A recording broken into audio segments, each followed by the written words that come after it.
So what's up with you? What's your name? Anand, can I see your ID or something? No, I mean, you can call the police, or I can call the police. Can I see your ID? Yeah. Let me see your ID. Yeah. Take out your ID and I'll take out my ID. Let me take out your ID and I'm gonna take out my ID. Okay, let's. Can you get my phone? No. Let's call the police. Give me your phone. Let's call the police. I'm in my own neighborhood where I live at, working in my neighborhood by my house, and I have this man asking me, "Do I live here?" Yes. And what's your name? Dude. I'm gonna start. I'm gonna start a civil lawsuit right now. That's what I'm gonna do. Absolutely, you gotta do it, man. But I want. What's your name, man? Because I'm walking the neighborhood where I live at, and I'm getting harassed. No, wait. He's unnecessarily playing us. But we took my cop. Yes. Bring my phone. I don't have my phone. Get my phone. Come with me and get the phone. I will get my phone because this guy will escape otherwise. Get my phone. Get my phone. Come with me. Yes. Get my phone now, please. You see this man right here? Call the cop. I'm gonna keep him a distance back. He's steady walking up on me like this. Y'all see this? Yep. I know that this is not your house. This not my house, but I live in this neighborhood. You don't got it. Listen, You don't live in this neighborhood. You don't know where I live at, sir. You can't not tell me where I live at, and I'm not gonna pull out my ID and show you where I live at. I know you live right here, and I live in this neighborhood. You have a blessed day, sir. No, you have a blessed day, sir. I'm calling the cops. You have a blessed day, sir. Wait here, boy. You have a blessed day, sir. You wait here. You have a blessed day.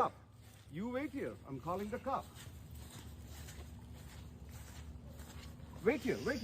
If you live in this neighborhood, wait. Yo. If you live in this neighborhood, wait. Bro, don't touch. Yo, who the fuck is you talking to like that? Don't raise your voice at me like that, boy. Wait here. I'm a grown ass man. What is you doing? This is a protected neighborhood, and you're not supposed to be in here. Yo, what's your name, yo? He's steady walking up on me, yo. He's steady walking up on me. Get my phone. I'm calling the cop. Yeah, I'm calling the cops right now. Please do. Now. Don't walk up on me no more, bro. Don't. Please do. Yo. Don't walk up on me no more. Yeah. Your ass going to jail, boss. Oh, yeah. I want to see who goes to jail tonight. Bro, don't keep walking up behind me. A Simi Valley teen who was beaten and attacked in what's Happy Sunday. Welcome to On the Shoulders of Giants. I am Joseph Ward. And come on in to this live, this Sunday live. You know, I appreciate you all being patient with me. I would usually go live on Saturdays, but, I had to handle some family business. And, not necessarily my family, but condolences to the Love Thompson family.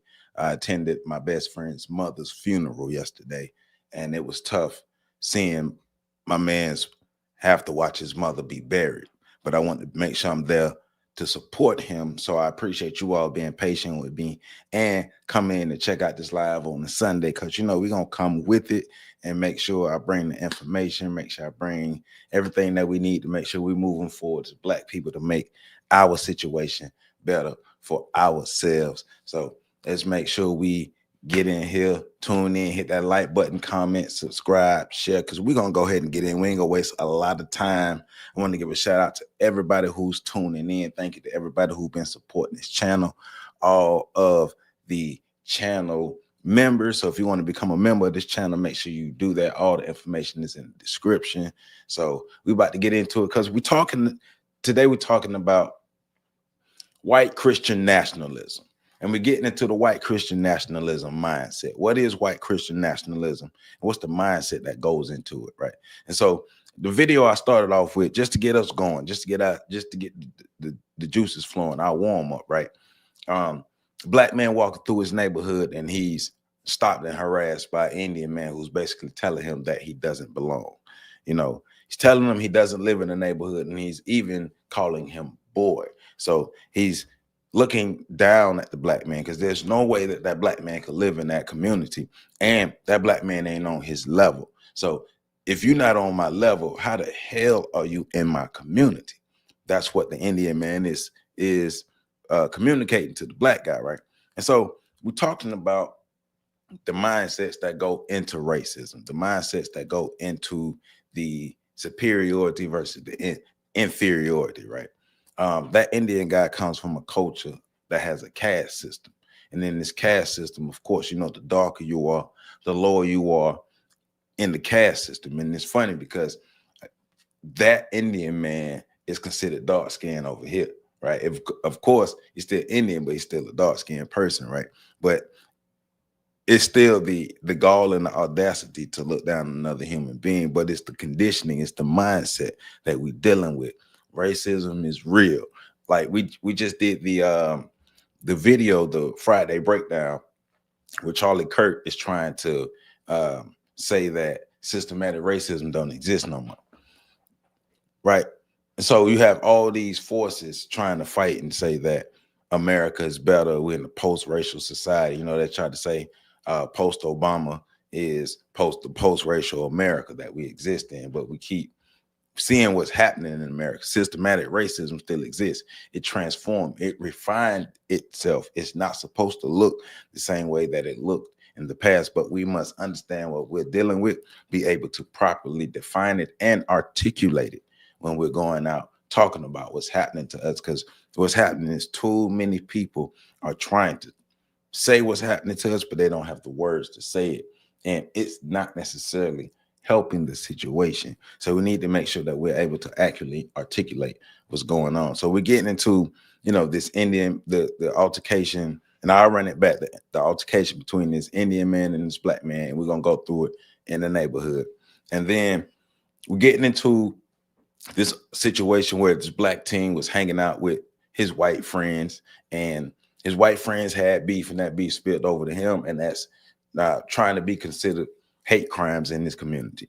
And then we're going to get to the young white lady who is explaining her experience growing up in this white nationalism Mormon community, and how racism, white supremacy was their culture, and how it is passed down from generation to generation, right? And then we're getting into, because she teases getting into the group of white people in the Ozarks in Arkansas who are building their own white community built off ideologies that are rooted in white nationalism. And we're going to look at that through the lens of the Hodge twins cooning while they're talking about it. So we're going to make it a little fun. But, you know, before we get into it, because we're going to run it back, because we're going to break down what's happening with this Indian man that didn't slide into what's going on next, and just get into it and have some fun. That's the main thing. We're going to learn, but we're going to have some fun. So make sure y'all get into them comments, right? Hit that like button. If you haven't already, please hit that like button, and we're going to make this thing happen. But before, you know, I want to acknowledge all my people in the comments. So Battle Genja, I want to appreciate you. You're the first one that showed up, so I appreciate you. Hey, the quickest way to examine an interaction is through what I call Formula R4. Religion and racism ruins relationships. Hey, I like it. I like it. And we're about to see. You know, I have a theory. My theory is black people's relationship with religion is vastly different from white people, or even white people who practice white supremacy, their relationship to religion. Because black people are religious. Black people get into the religion. They become faithful to the religion. They let the religion use them, right? They let God use them. White people use, or the white supremacists specifically, use religion as a tool. They use it to help push their ideologies. They use it to help push their culture. They use it to help forward whatever they want to do, whatever their mission is, their colonization, their conquering, because it's all about ruling, being in control, being in power, being in charge, being on top, right? Because that's what colonizers do. That's what white supremacists do. So I'm with you, Battle Genja. So the other thing to look at is what I later coined as Rothesis, a racist atheist. When white males in particular dump religion, then all gloves are off to unapologetically embrace white supremacy. I agree. I've seen that. I've actually seen that. And welcome to you, my brother, once again, and everybody in the chat. Chosen detective. Somewhere Esau brainwashed masses. Our black women hate their black men these last days. I think more so of that hate that we see from black women is online. I don't see a lot of that in real life, even though I'm not going to act like it don't exist in real life. But I think the bulk of it is online, but it is out there. The narrative, the ideologies are out there. My man Nemesis X, thank you for joining the chat. It says racism is a mentality will never go anywhere. Racism as an experience that we can suffer from. that is on us to do something about. Yes, yes, yes. You know, I agree with that. You already know it is on us to get the bully off of us. It is on us to clean up the mess that is in our house. All right. That's how it go down. And we got one more comment that just came in. Akua Apia, hello, how you doing? Thank you for tuning in on this Sunday. So let's run it back and break down what this interaction between this black guy and this Indian guy. Then we're gonna get into more of the content, but then get to the meat of this, what we came here to talk about today. So I appreciate y'all. Make sure you hit that like button. So what's up with you? What's your name? Anand, can I So, see your ID or something? Coming over to You check can call the police, or I can call the police. Can I see your ID? Yeah, Let me see your ID. yeah. Take out your ID and I'll take out my ID. Let me take out your ID and I'm gonna take out my ID. Okay, let's. Can you get my phone? No. Let's call the police. threatening to call the police on them, using the police as a weapon, threatening to call the police on them, because there's no way that this black man could be existing in his neighborhood. Because remember, the black man is beneath him. And if you beneath me, how can you exist in the same neighborhood that I exist in if you beneath me? Give me your phone. Let's call the police. I'm in my own neighborhood where I live at, working in my neighborhood by my house, and I have this man asking me, do I live here? Yes. And what's your name? Dude. I'm going to start. I'm going to start a civil. And see,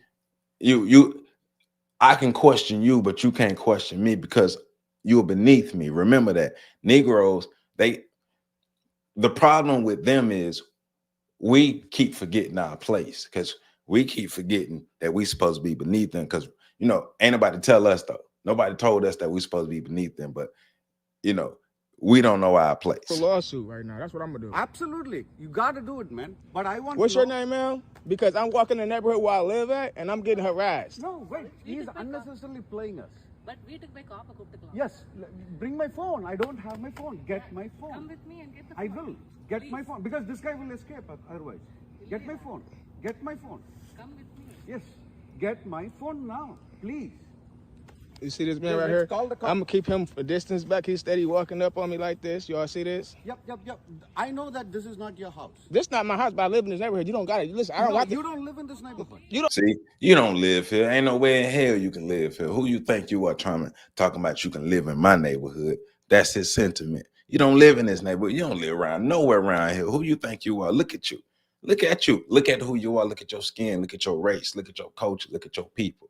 Y'all not good enough to live around here. I don't know where I live at, sir. You can't not tell me where I live at, and I'm not going to pull out my ID and show you where I live at. I know you live right here, and I live in this neighborhood. You have a blessed day, sir. No, you have a blessed day, sir. I'm calling the cops. You have a blessed day, sir. Here, boy. You have a. You heard him? He said, now you look here, boy. Because he got to try to reinforce his dominance. He's trying to reinforce his dominance, right? Look here, boy. Because the black dude need to know his place. Hey, boy, I told you don't live here. I told you to get from around here. I told you I'm about to call the police. You need to know your place, boy. And see, the black dude, if it's me, I'm not going back and forth, but I'm going to keep going. Now, if you put your hands on me, then now you've crossed the line. And it's finna get to a point to where it becomes physical, and it doesn't need to. But the Indian dude, once again, is out of place and trying to reinforce his dominance, even though he probably end up getting whooped if it would have came to fisticuffs. You have a blessed day, sir. You wait here. You have a blessed day. You wait here. I'm calling the cops. Look at him. Look at him. Wait here. You're not gonna walk no more. Wait here. Wait here. Wait here. Wait. Yo. If you live in this neighborhood, Don't touch wait. me, bro. Don't touch. See? Yo, who the fuck is you talking to like that? Don't raise your voice at me like that, boy. Wait here. I'm a grown ass man. What is you doing? This is a protected neighborhood, and you're not supposed to be in here. Yo, what's your name, yo? He's steady walking up on me, yo. He's steady walking up on me. Get my phone.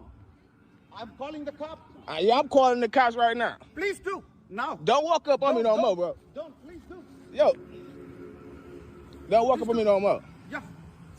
Well, your ass going to jail, boss. Oh, yeah. I want to see who goes to jail tonight. Bro, don't keep walking up behind me. See me value. So in truth, this really doesn't bother me anymore. I see it, I hear it, good reaction or not. The reality is some people will act that way regardless until there's a reason. Right. No, but you're getting at it. You're getting at it, right? Because we're talking about the distribution of power or the existence of power between one group or the next, right? Black people, we have to understand why every group of people is targeting us right now. Why all other groups of people feel like it's okay to bully Black people. We can talk down on Black people. We can harass Black people. We can treat Black Americans any way we want to, even if we're other people from the diaspora. We can treat Black Americans any way we want to because of this comment right here, stuff related to this comment. Because Black people have no power and everybody knows it. And because we have no power, people, they're going to keep stepping on us. That's just how it goes in the world. We know this, but yet we continue to exist in the world powerless and then complain about it, right? Yep. we have no formal way or no real way of doling out consequences for other people's negative actions towards us. That's one of our biggest problems, right? And this next clip is going to be an even greater example of it, because once again, this is a young Black man who was hanging out with his white friends, and then a fight happened, and then the fight ended up on him. Let's get to this next comment. If he knew, if he knew that his ass he would lose his job, livelihood, he would, at bare minimum, right. But he knew Buddy wasn't gonna do nothing. He already knew that. That's why he walked up on him. You right. I agree. I'm with you. I agree. Check this out, though. Let's check this out. A teen who was beaten and attacked in what some say was a racist assault is speaking out as community members demand accountability. 18-year-old Michael Robinson believes he was targeted because he is Black and says he was chased by a mob of teenagers hurling racist slurs near the parking lot of a movie theater last week. While 4 of the teens have been arrested, many in the community want the attack investigated thoroughly and the teens to be held accountable. Rachel Menitoff live in Simi Valley with more on the ongoing investigation and the calls for justice tonight. Rachel. Hi, good evening. The victim, Michael, tells me he's sharing his story tonight, not only for himself, but for others who have been harassed and victimized by this group. And he says the city and the police needs to take it seriously. Michael Robinson says a night out with his friends turned into this nightmare of a scene. He says a group of intoxicated, hostile teenagers started by picking on his friend with whom they had prior issues and then turned their rage on him. Robinson described their unrelenting punches, kicks, and their hurling of racial slurs. They hit one of my friends in the face first, then they hit another. And then they come in and they rush me, and I'm in between 2 cars. I managed to get out from behind the 2 cars, and I run into the parking lot. As I get into the parking lot, they proceed to slam me into the hood of somebody's car and jump me.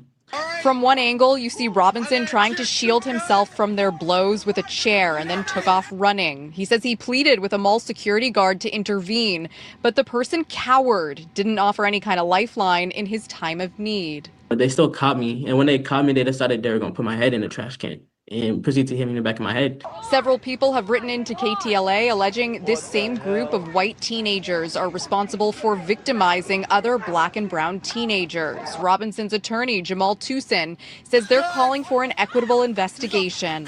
The entire county of Ventura.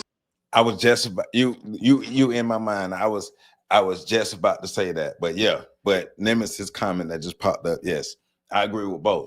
Because I was just about to say that. I was going to make sure that I say, no, these are white teens who are jumping, who are going around beating up people, white teens who are going around beating up people. And in this case, you know, the Black teen hanging out with his white friends caught the smoke that his friends seem to have had.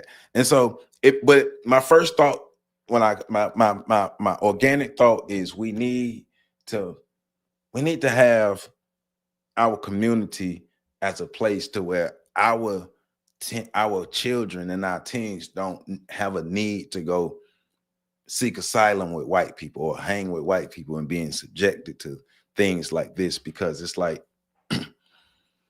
being in white communities put us at risk, and we don't understand a lot of times because we're chasing assimilation, chasing power, chasing white proximity. But ignoring the danger, even though there's mounds and mounds and mounds of historical data to show that, you know, in these communities, in these neighborhoods, in these environments, you got the lone black teen with all these white teens and these raging white young boys, that they put themselves in danger and they put themselves at a disadvantage as well. So we have to be able to create better environments, better communities where everybody's welcome and we can house and protect our black people. But I agree with this comment as well. All non-black people follow the lead of white supremacists. Yes, yes, yes, yes. Well, and see, like I say, that first clip was just a warm-up that's leading into, you know, the white supremacist system. Like Neely Fuller says, there's only one supreme, and that's white supremacy, and everybody else is getting their piece of the pie through the lens of the white supremacists, especially if they're non-black, because the black people, we are the main targets of the white supremacists, i.e., look at this video. Watching, and broadly on a national level, we are going to be looking to see how this situation is handled.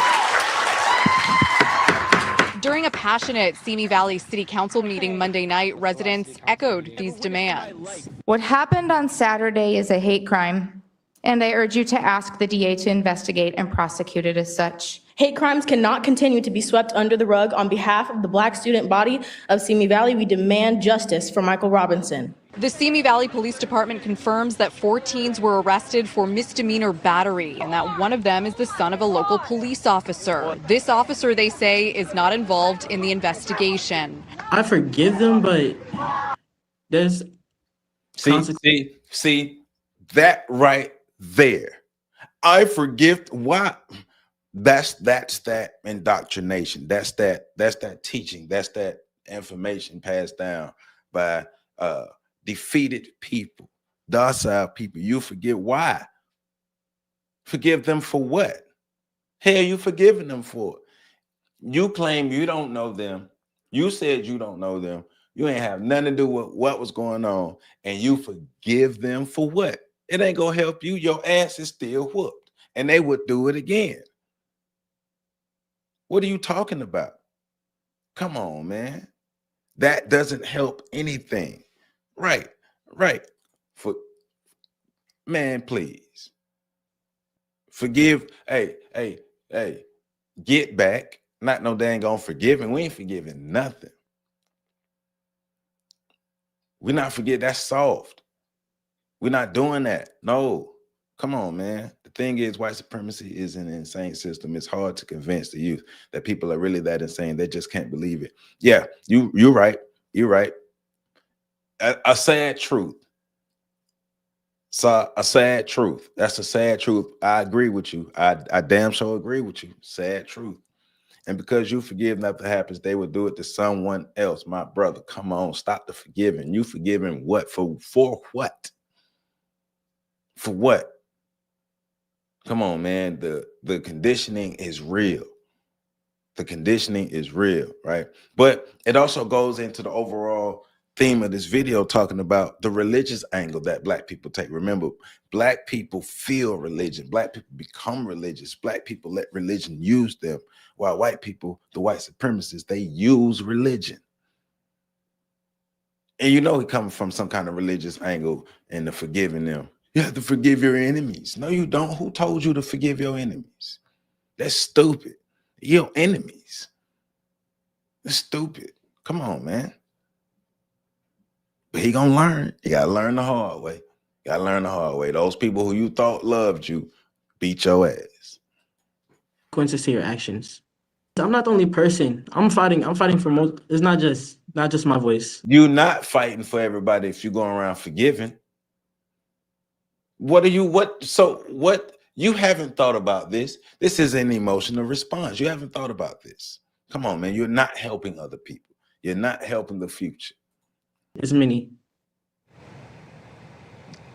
And the 4 teenagers have been cited and released to their parents. Because this involves juveniles, it will first go to probation, and then probation will refer the case to the district attorney's office. The DA says it hasn't yet seen the case, and therefore it can't say anything further at this point.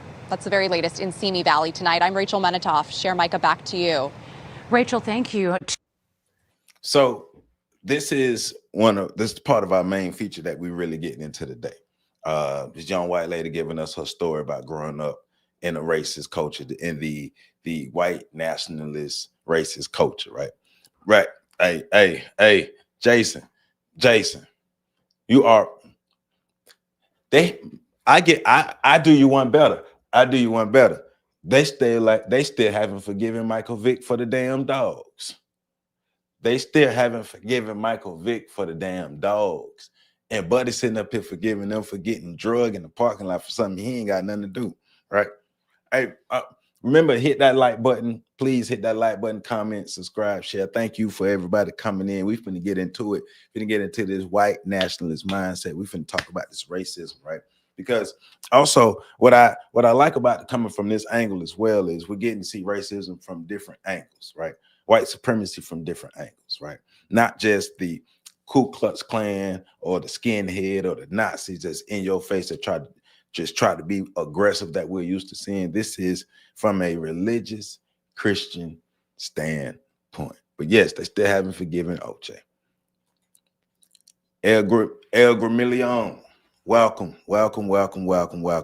We work way too hard to come across as non-confrontational, when in the end, we're still faced with the same hate. There's nothing to be gained by being raised as a nerd, no insult intended, right? I mean, but it's unproductive. We have years and years of evidence, because you're correct. We have years and years of evidence to show that that's unproductive behavior.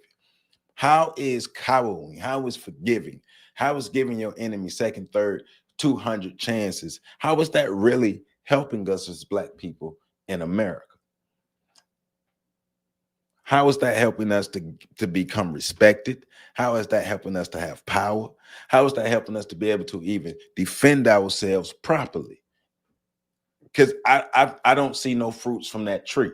And if the damn fruit ain't bearing no tree, we need to chop it down and start over. That's all I'm saying. But that young man, he don't know no better. And clearly, he didn't come up in no household like mine, because my dad would lose his mind if I said something like that. My pops would lose his mind if I said something like that. My mom, look, my mom is 5 feet, 125 pounds. And she don't take no mess from nobody. She don't take no for an answer. Ain't no forgiving. She gon' right the wrong. This is the household I grew up in. Ain't no way we forgiving that. That's crazy, man. They haven't anytime white people came up short, they haven't forgiven us for that. We have to do better. We have to be better. And this is why the community is so strong. This is why I'm gonna keep preaching, damn it, building solid, loving, healthy families. Whatever issues we got, we need to resolve these issues so we can get these families going and get these families back together and start producing better, more cognizant people, stronger Black people, not Black people who out here cowering on their knees for white acceptance and for white people to bring them in, because all of this cowardice is not helping us. That's crazy. It is sad that the first Black martial arts academy owner in my city and only had 10 Black students that always rather talk to God. Yeah. Well, it's we have to reprogram ourselves. We have to reprogram the community. We have to reprogram we got to start this thing on over. We got to knock it down and start it over. We got to. When you're culturally raised, it's not your place to forgive or forget. It's your job to remember. Man, look at here, foot in ass. Come on, man. We got to protect ourselves. That's like, you have to protect ourselves. There is no glory in living on your damn knees. Get up off your knees. You're not tired of living on your knees? There's no glory in living on your knees. There's no respect in living on your knees. You get stepped on. You get slapped. You get spit on. You are treated as the trash on the ground. You'll look at as no better than the trash on the ground when you're living on your knees. That's a horrible way to exist. You may think I'm wrong, but they may be more racist because we need more waking up. I've heard that before. And I'm still processing. I neither agree nor deny. I'm still processing. And I'm not against it either. I'm not against that because it's like, I think I'm still processing it because it's a sad reality. If I'm being totally honest, Jason, if I'm being totally real, I think one of the reasons why I'm still trying to process it is because it's a sad reality that I don't want to accept, but I'm gonna have to accept because remember, like Black Wall Streets. We talk about the Black Wall Streets and we talk about when the Black community was the Black community, right? But one of the key points that we often bypass, overlook, or just say and don't really pay attention to is forced segregation. Forced segregation. So white people said, y'all stay over here, we stay over there. So we were forced to work together. Like when people talk about segregation, they say that. They say we were forced to work together. So even in the past, when we did work together, it was because white people said we ain't messing with y'all. And we're going to create laws to ensure that we can't mess with y'all. So we were forced to work together. That's the last time we really worked together in this country, when white people made us work together. That's sad. Sad as hell. Sad as hell. Wow. We got to do better. We got to do better, right? I saw most white males that train go into some level of government enforcement capacity and through the biblical comic book in front of the American nuclear family symbolism. Amen.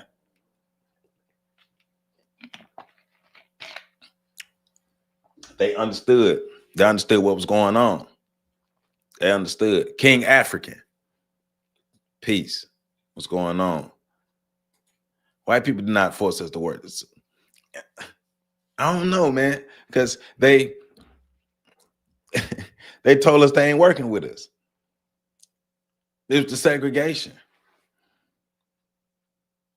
We had the survival, but we had to survive together because we didn't have access to their stuff because they cut it off. You know. So let's get into this. White lady give her account on growing up, being born into and raised into a white supremacist, white nationalist Christian society, the Mormon society, and how it negatively affected how she existed. But just the mindset of the racist, listen to what she's saying. And then we're going to get into the clip of the Hodge twins giving their take on the white people building their own community. But the mindset of the white supremacists, that's what we're here for. Hi, guys.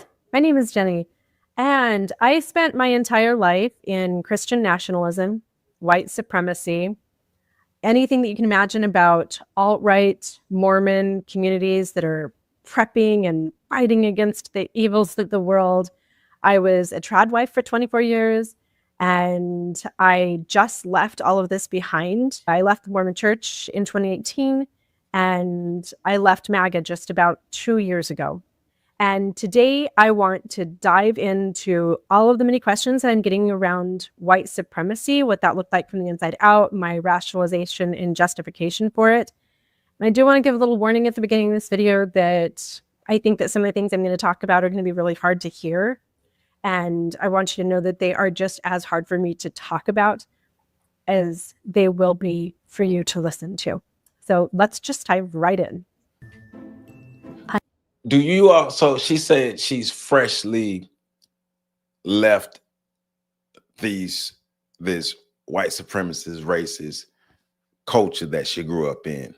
She left MAGA. She left all this. So, do you all think that she's really reprogrammed herself or freed herself from these white supremacist culture, these ideologies? Do you think she's really free from it, or do you think that she is still harboring it? Still, like, you know, they say how you were raised and how you came up, you know, you always go back to your foundation. That is her foundation. White supremacy is her foundation. So do you think she's truthful about this, or this is her foundation and she will always go back to her foundation? So if you think she's going to go back to her foundation, put a 1 in the chat. If you think she's moving on, put a 2 in the chat.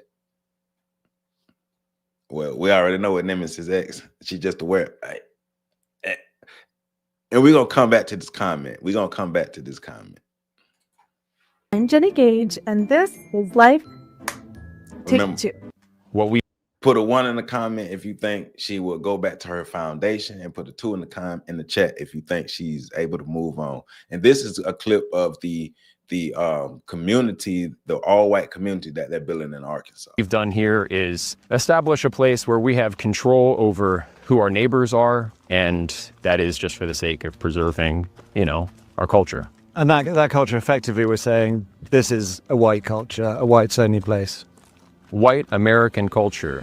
Over the last year and a half, high up in the Ozark Hills in the state of Arkansas, dozens of people have been working hard, leveling the land, building houses. Only the real. That's why your name is what it is. That's why your name is what it is.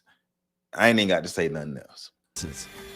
They call it an intentional community based around shared ancestry, a long-winded way of saying something really quite simple.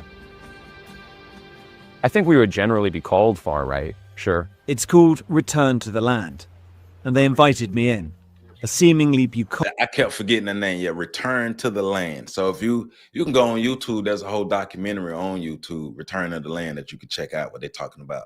Their community that they're building, their white-only community, because they want to be by themselves, free from the Negroes and everybody else that's not the pure white nationalists that they create. So, and sometimes surreal experience. But this is built on a radical modern premise, made possible because of a new political and technological moment, one with strong ties to the most active far-right groups in the US. Instead of taking to the streets, they are building their own, for generations to come. It's important for me to do this for my ancestors, my friends, my family, my children, my children's children. Its founder says he is building a fortress for the white race. It's a racial association. I kind of want to ask you, you know, after seeing this, do you think what we're doing is immoral? I have a ton of people sending me this video this week and asking me. Before she get into it, so hey, Henry, that's funny. That is funny. It's how about 3? I don't give a flying. Hey, well, that wasn't an option. No, I'm just playing. But so the community that they're creating, right?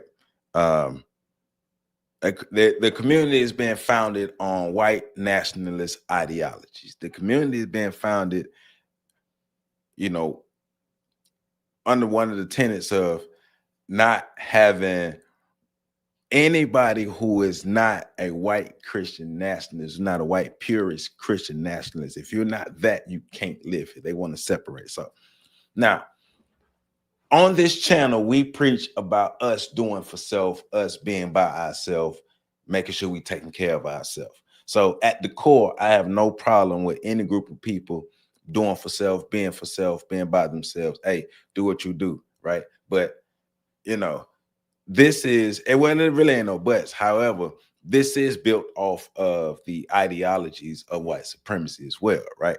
So that's the core difference. And we're going to see that in the Hodge twin video, because this Return to the Land is being juxtaposed to the group of black people in Georgia who built their own who brought their own land, the families who brought their own land and built their own thing. So I don't have a problem with, hey man, if you want to go be by yourself, go be by yourself. And even if you want to go be racist by yourself, go be racist by yourself. We just need to know that this exists. We just need to understand our enemies. Our scholars told us to study our enemies. So that's what we're here to do, is to understand the mindset of the enemies. Hey, stay where you at. But if you ever come back this way, we know what we're dealing with. But on the whole, understanding the system of white supremacy and its many components as much as possible, right? Fear genetic annihilation. Dr. Wilson still undefeated after all these years. I'm just playing, Renee. I support them. We need black only. Hey, same. The whole planet is based on white. Yep. Global. It's a global system of white supremacy. She's simply mad at someone. You can't avoid the repressive behavior overnight that benefits your life. She's looking, and all of you are making great points. Man, look, y'all the greatest chat in the world. The greatest. Look, why would you give up something that you benefit from? Because that's always my question with white people talking about ending white supremacy, ending racism, all these things. Are you really telling me to my face that you're going to tear down the structure that you benefit from, and you're willing to not benefit from this anymore? And you cool with that? All the perks and all the stuff that you get, you cool with not having that for us? And you are rooted in this. This is your foundation. All right. What's up, Tiffany? But let's let her talk, and we're gonna break it down as we go. I appreciate everybody. Look, I appreciate everybody who up in here. Make sure y'all hit that like button, please. Like this video, comment, subscribe, share. On the Shoulders of Giants, we are rolling, we growing. Thank you all. I appreciate you all. Hey, and once again, I appreciate you all for being patient with me. I had to attend my best friend's mother's funeral yesterday. I wanted to make sure I was there to support him. It wasn't easy to watch his mother being put into the ground, but I wanted to make sure I was there for my homie. So I appreciate y'all for being patient with me. But here we are on this Sunday getting it in. I'll never forget about y'all, because I appreciate you all. So let's get it. What I think about it. And I love that this video exists, because I want you to imagine now 200 years down the line that this all-white community has, built in isolation there in the middle of the Ozarks or the Appalachians, wherever they are in Arkansas. And now their descendants 200 years from now, what are they going to look like? That's me. The Mormons did that 200 years ago. They left civilization. They took their little white European, Scandinavian, British, English, German selves out to Salt Lake City, and they taught their whites only stuff for 200 years. So great point. I'm glad she said that, because if you go look at our Friday breakdown, when the young man Malcolm is going back and forth with Charlie Kirk, and Charlie Kirk, the young man was talking about the systematic racism and the history of slavery and Jim Crowism and all those things. And Charlie Kirk was, bullying him and using his Jedi mind tricks and stuff. But one of the points that Charlie Kirk made was history does not affect the now. But she's talking about 200 years of white Christian nationalism and how it helped to shape what they have right now. So, yeah, Charlie Kirk. Like we said, that he don't be knowing what the hell he be talking about. And I am the result of that. My kids are 7th generation. I was 5th generation. And we are the result of the OG white supremacist cult in America. We'd be crazy not to be skeptical. Matter of fact, we'd be stupid not to be skeptical. It's too much history to show us that we can't trust them. We can't trust them. So unless you gonna John Brown this, unless she gonna really do some John Brown type of stuff, and we have to see that, we can't trust that. And we probably can't even trust that. At the Church of Jesus Christ of Latter-day Saints. And people have asked, would you have moved to a community like that 7 years ago? I did. That was my life. I picked the whitest country club neighborhood, and that's where I lived. All of my friends were white. All of my friends were Mormon. And then when I left the Mormon church, all of my friends were still white and they were all Christian. I just started talking about white supremacy on my YouTube channel here a couple of weeks ago. And I think that most. Thank you, Renee. Thank you very much. Yeah, it's tough. It's tough. It was tough. It was not fun. It was not easy, but I just wanted to make sure that I was there to support my homie. So thank you very much. People are picturing those neo-Nazi groups. They're picturing the skinheads. They're picturing the Klan. They're picturing all of that stuff. But what they don't realize is that there are white supremacists here in America today, and a lot of them, so many of them, that are packaged in Jesus and packaged in church, and they wear little crosses and they look really sweet, and they're absolutely not. I want to share with you what that. And what she just said was important too, like the packaging of the white supremacists, because we're used to, a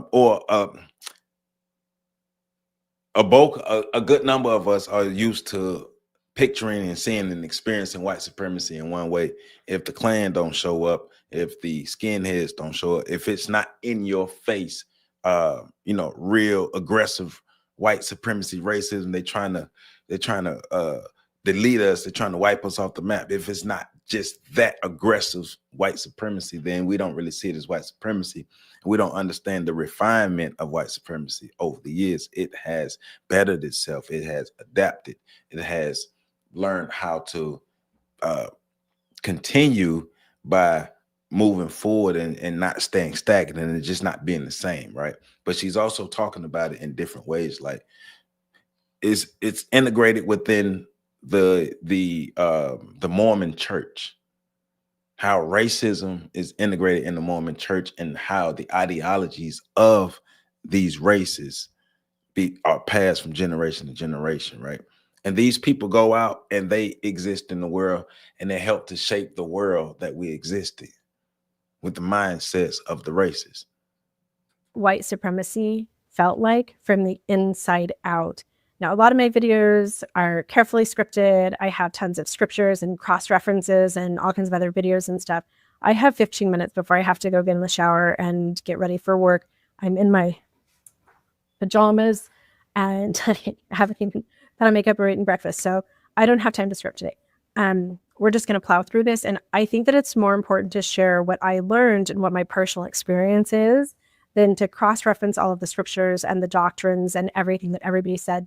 So first of all, that viewpoint of born and raised multi-generational, I was the product of a community that this was their ideology since the beginning. And I was the child of multi-generational family. The product of a culture that was their ideology from the beginning. Just highlight that. That was their ideology from the beginning. So every one of my aunts and uncles and my cousins and, my mom and my grandparents and everybody, this was their absolute reality too.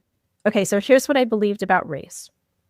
You have to go way back to the past life, which Mormons call the pre-existence. If you just Google Mormon pre-existence, and you can read all about that.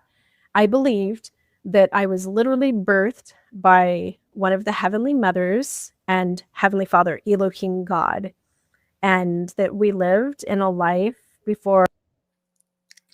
Let me let her say that again. Multi-generational. I was the product of a community that this was their ideology since the beginning. And I was the child of multi-generational family. So every one of my aunts and uncles and my cousins and, my mom and my grandparents and everybody, this was their absolute reality too. Okay, so here's what I believed about race. You have to go way back to the past life, which Mormons call the pre-existence. If you just Google Mormon pre-existence, and you can read all about that. I believed that I was literally birthed by one of the heavenly mothers and Heavenly Father, Elohim God. That's that white superiority complex. She believed that she was birthed by heavenly beings.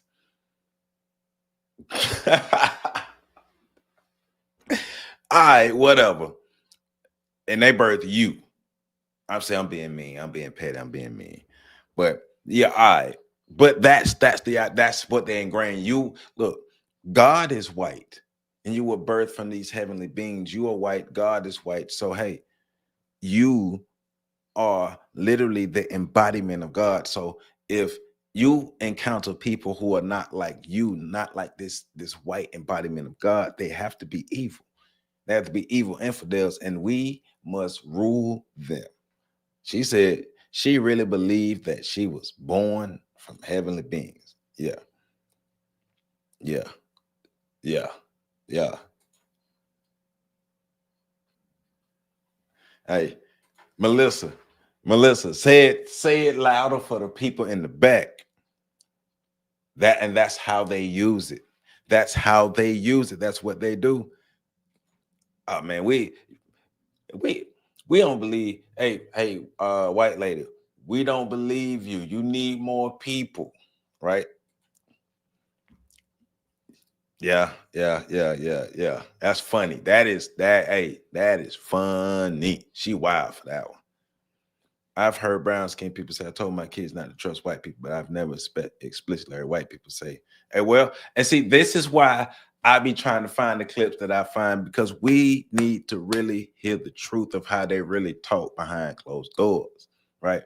Because they've gotten smart. Remember, it doesn't help to be racist out in public, because you ain't gonna get nowhere with it these days. But be covert.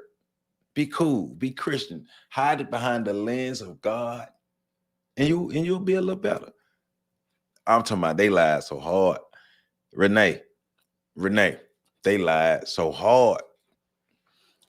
Yep. Yes, Melissa. Yes, ma'am. Yes. And John Brown was using us to help push his new branch of Christian ideology. He put a lot of us in danger, leading more fight. And that's why I say you got to trust that. You can't even really trust that too. We side-eyeing everything. Like nowadays, from what we got too much information, we side-eyeing everything. Hey man, everybody gets side-eyed these days. That's why they killed our ancestors. Right. Pushing these religious ideologies that help to make us a lot more docile. The original, fake it till you make it. You already know. All right, white lady, back to you. And that we lived in a life before we gained earth bodies where we could make choices and we had our personalities and our passions. Like the person that I am today, that's who I was in this past life. And all of God's spirit children were being born into this past life until he had amassed, billions and billions of people. And at that point, well, remember, Jason, she comes from a culture that believes that black people are evil. So she gonna explain it, but they believe black people are evil and we deserve what we got. God, who is white, the heavenly mothers who were white, they called together all of us spirit children in what's called the council in heaven. And in this council in heaven, God told us that he wanted us to become a God like himself. And in order to do so, we'd have to come to earth, gain physical bodies. And if we passed the test, that we could come back to him and be gods and goddesses just like him and his heavenly wives. So God presents this plan for us to become like him. And his two sons volunteer to play a really pivotal role of savior. Getting deep into this mindset of these white supremacists is deep rooted in their ideologies with God and religion. God told us to do this. Remember, going back to what we read in Christopher Columbus and the African Holocaust, and what we learned with Chancellor Williams, but how the Pope gave the papal bulls, and they help say, yes, go do slavery, bring me back the slaves. The Pope decreed it. Go bring me back my slaves. It helps explain what we are seeing here, because understanding that racism, white supremacy was pushed forth by the popes and the Catholic Church. That's the rise of racism, white supremacy, and the ideologies that flew from it after over time, right? Then it gets to someone like this who's saying, God, not only are we heavenly beings, but God told us to come down here and learn how to be this, and we're better than any other thing that is not us. That's helping to explain why white supremacy exists. That's helping to justify why white supremacy exists, because, hey, God told us that we must do this. And now racism moving here. It is a miserable place. I can't wait to leave this hellhole once I'm done with school. Yeah, get up out of there. If it's too white, it ain't right. Islam was from the true. Hey, this white lady, wild. She wild. And I found some more information. Hey, we're gonna explore her. I found some more information about her. Miss me with the religious thrown at us coach. Yep. They have mixed the knowledge with the gnosis and their dogma. And their dogma bullshit. You heard me? And the people over there are worshiping the Black Madonna. Yes. Yep. Black people make them feel like God when they come in contact. Yep. Yes, they do, because we be on our knees, man. We be on our knees like the little buddy in the clip before. Dr. John Henry Clark said, you cannot be a Christian and an African Black at the same time. And remember, he said, all groups of people and all religions were used as tools of political gain. God wanted us to have free choice, and to do so, he'd have to have a sacrifice in the form of one of his children giving up their lives and also being that exemplar for everybody. So Jesus came forward, and Lucifer, who would later become Satan, and they had opposing views. All of us spirit children chose sides. 2/3 of us went with Jesus, and 1/3 of God's children went with Satan. Well, they lost the war, so they were cast out. They never see bodies. They can never become gods. And they are now these satanic forces that rule over the world, led by Satan. But of those 2/3, there were part of them that were kind of apathetic, kind of fence sitters was a word that one of the Mormon prophets used to describe them. And another phrase that the Mormon prophets used to describe these people who, like, they got to stay in heaven, they got to come down to earth, and they hadn't quite followed Satan, but they weren't the best spirit children of God. The phrase that the Mormon prophets used for them is less valiant. They were less valiant in their past life. And so what happened to those people, according to what my church taught me, was they were cursed to be born to African families. The less valiant, the evil, the ones who follow Satan are the African people, the Black people of the world. They are taught from the time that they're little children that we are evil, devil people. We're Satan's children, Satan's followers. We're in the army of Satan against God, against the glory of God. We're the less valiant. We're lower than them. We're not better than them. We are dirt to them. That makes it easier for them to treat us like dirt. That goes back to only the reals comment. That gives context to why you feel miserable in Utah, the racism that you experience. They look at us as Satan's children, as members of Satan's army.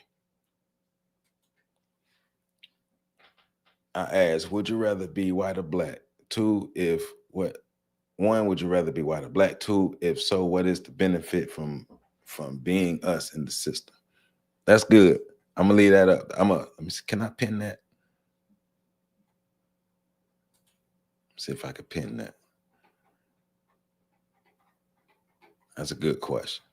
We'll come back to that. We're gonna come back. I'm gonna highlight that. We're gonna come back to that.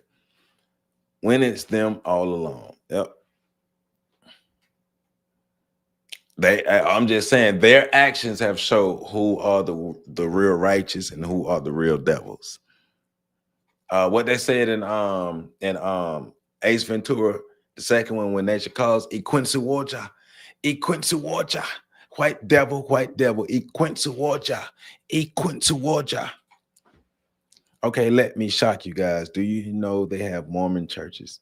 All? What you mean? Because we do know they have Mormon churches.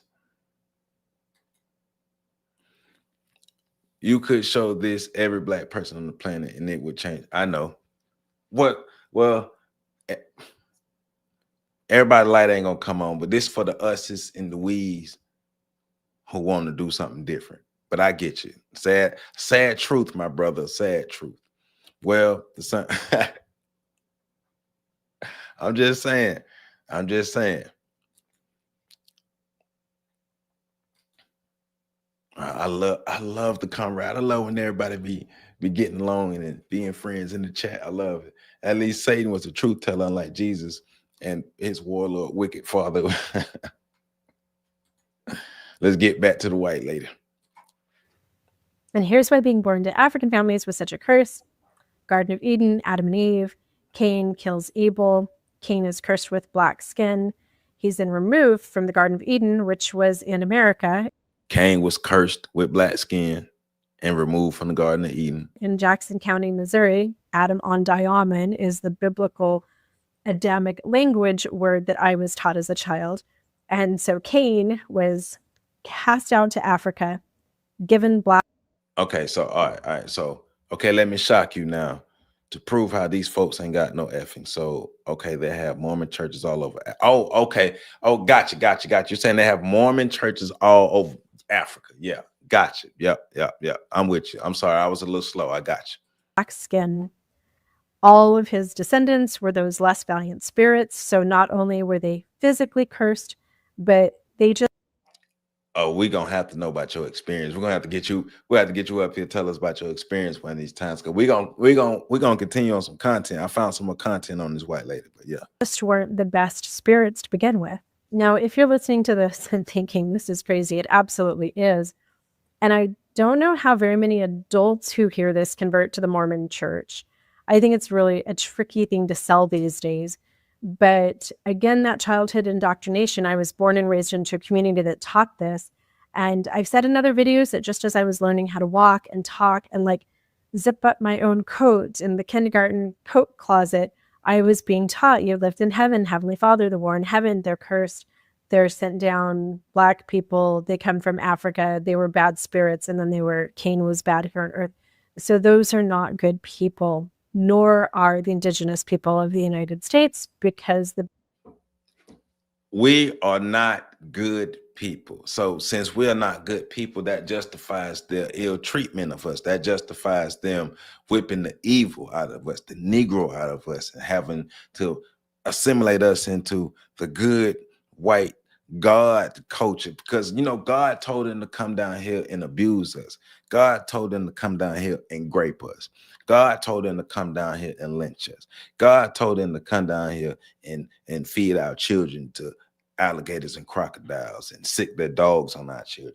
God told them to dehumanize us. You know, God told them to do that. Now, what the hell type of God told them to do that? And if they believe that that's what their God told them to do, that God need his ass whooped. And that ain't no real God. I tell you that. It's not uncommon. I bet. I got to check that out. If Nemesis, please, if you get a if you know where to find that, please drop that. Please send that to me in my email.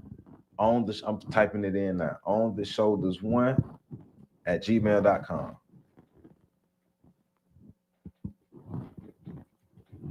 If you can find that clip, please send that to me. We never had any mic, so how did we get this far?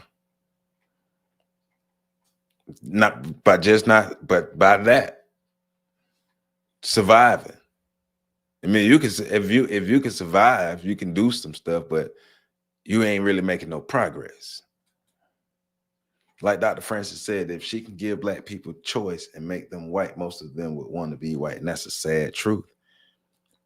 She is the devil's sneaky link. That what she do look like, the devil's sneaky link.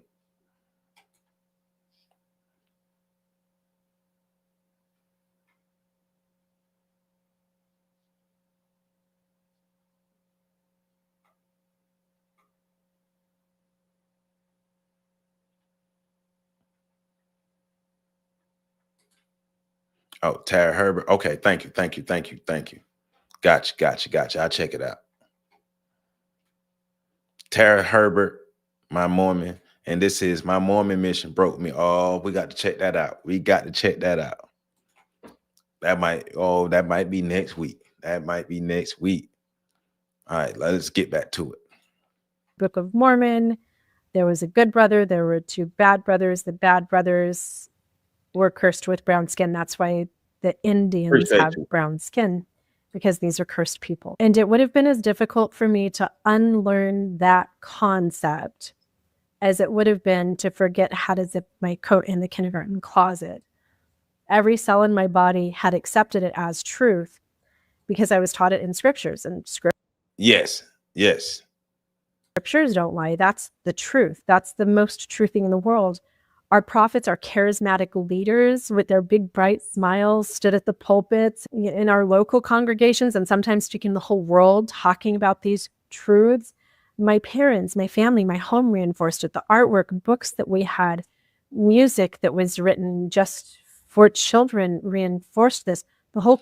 She said everything they consumed reinforced these ideologies, reinforced the mindset, reinforced this information, reinforced the narrative. Everything they consumed, it was fully integrated into their culture. The fabric of their culture was woven with racist ideologies, white supremacist ideologies. It is a part of everything they do.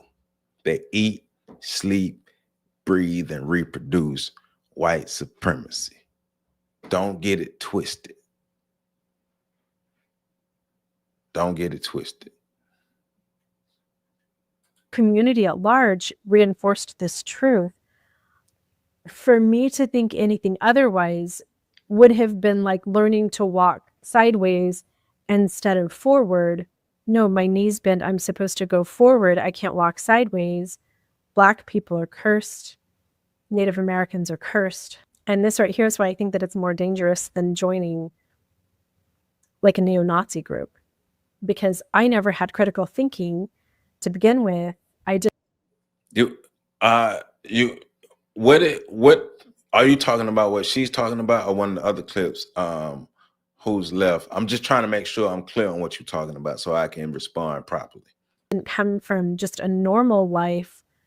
My whole life was this. There are two other really important ideologies that are kind of foundational to my white supremacy. One of them was the battle of good and evil that was constantly going on. And that battle of good and evil made me look at people who were suffering as people who God was punishing. So right, because us evil people, because we're not made in the fabric of God like you are. We're not made in the image of whiteness like you are. So we have to be evil. And everything that's happening to us is the punishment, because we're not following this white Christian nationalist way of living, this white supremacist way of living, and anything opposite of it, it's just bad. And suffering is what you deserve for not being a white Christian nationalist. Right, Nemesis. Right. Culture is supposed to be everything you eat, sleep, and breathe, right? But once again, like you say, our culture is negative, but they did what they're supposed to do as white supremacists. We're not doing what we're supposed to do as black people. That's our problem. But that's why we're here to learn better so we can do better. Let me give you an example of this. I know I've shared it in another video that I was born in 1974. So I grew up with the Ethiopian famines. And I remember seeing them on the news and going to my grandma and saying, can we send some money? Like somebody had said, you can send money or something to help with food, put a check in the mail, do this. And my grandma saying, oh no. You said, well, I do believe that most people of color want to be white. I mean, I do. We exist in a system of white supremacy. We've all been acculturated a certain way. We've all been programmed a certain way. And I do believe that most people subconsciously or even consciously want to be white. I do. I might be wrong, but that's what I believe. That culture isn't supposed to benefit. Yes, right.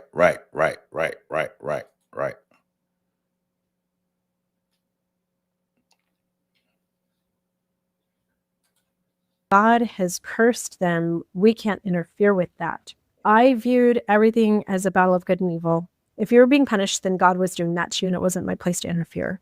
And I would look around at all of the suffering in the world. So Africa and Mexico, some of the Middle Eastern countries and stuff that were less developed in the 70s and 80s. And to me, that was just further proof. Oh, yeah, God is really giving those people their consequences for being evil people, for not being Mormon, for not being righteous, and for choosing evil and idolatrous ways.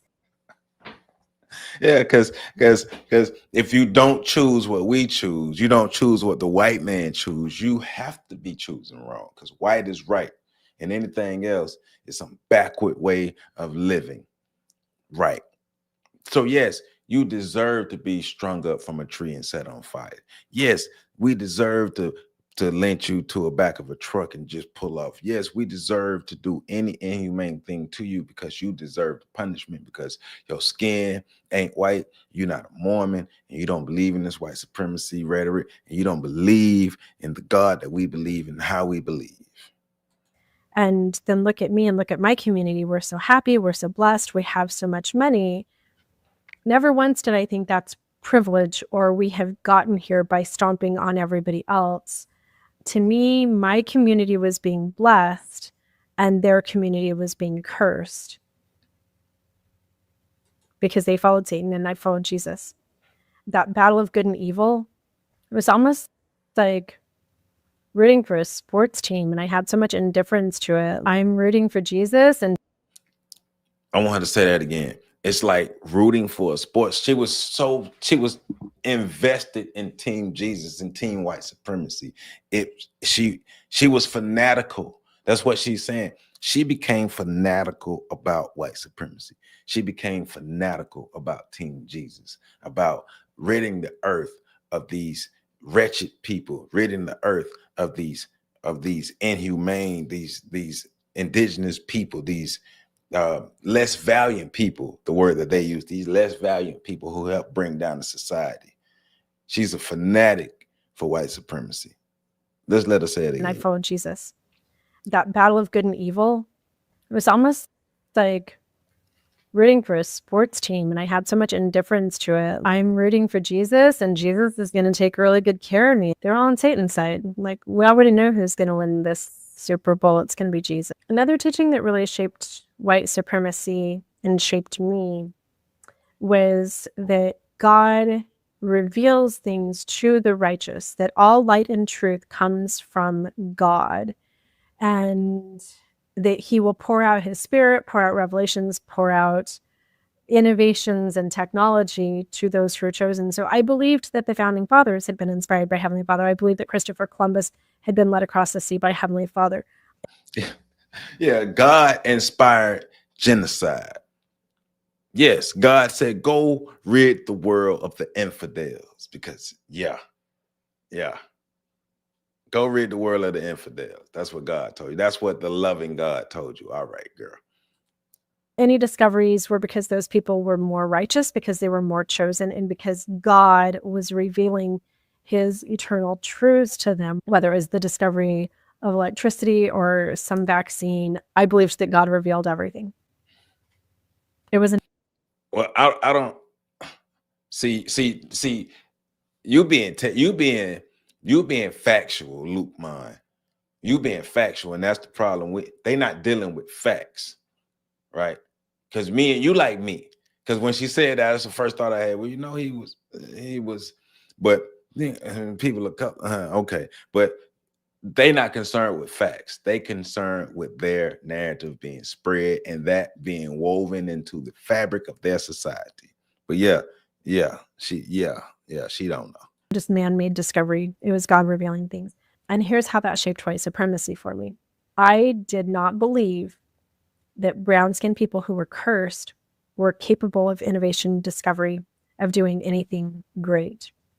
Because believe all the lies, even though we have all the physical evidence on the earth, believe all the lies. But I disagree who's left.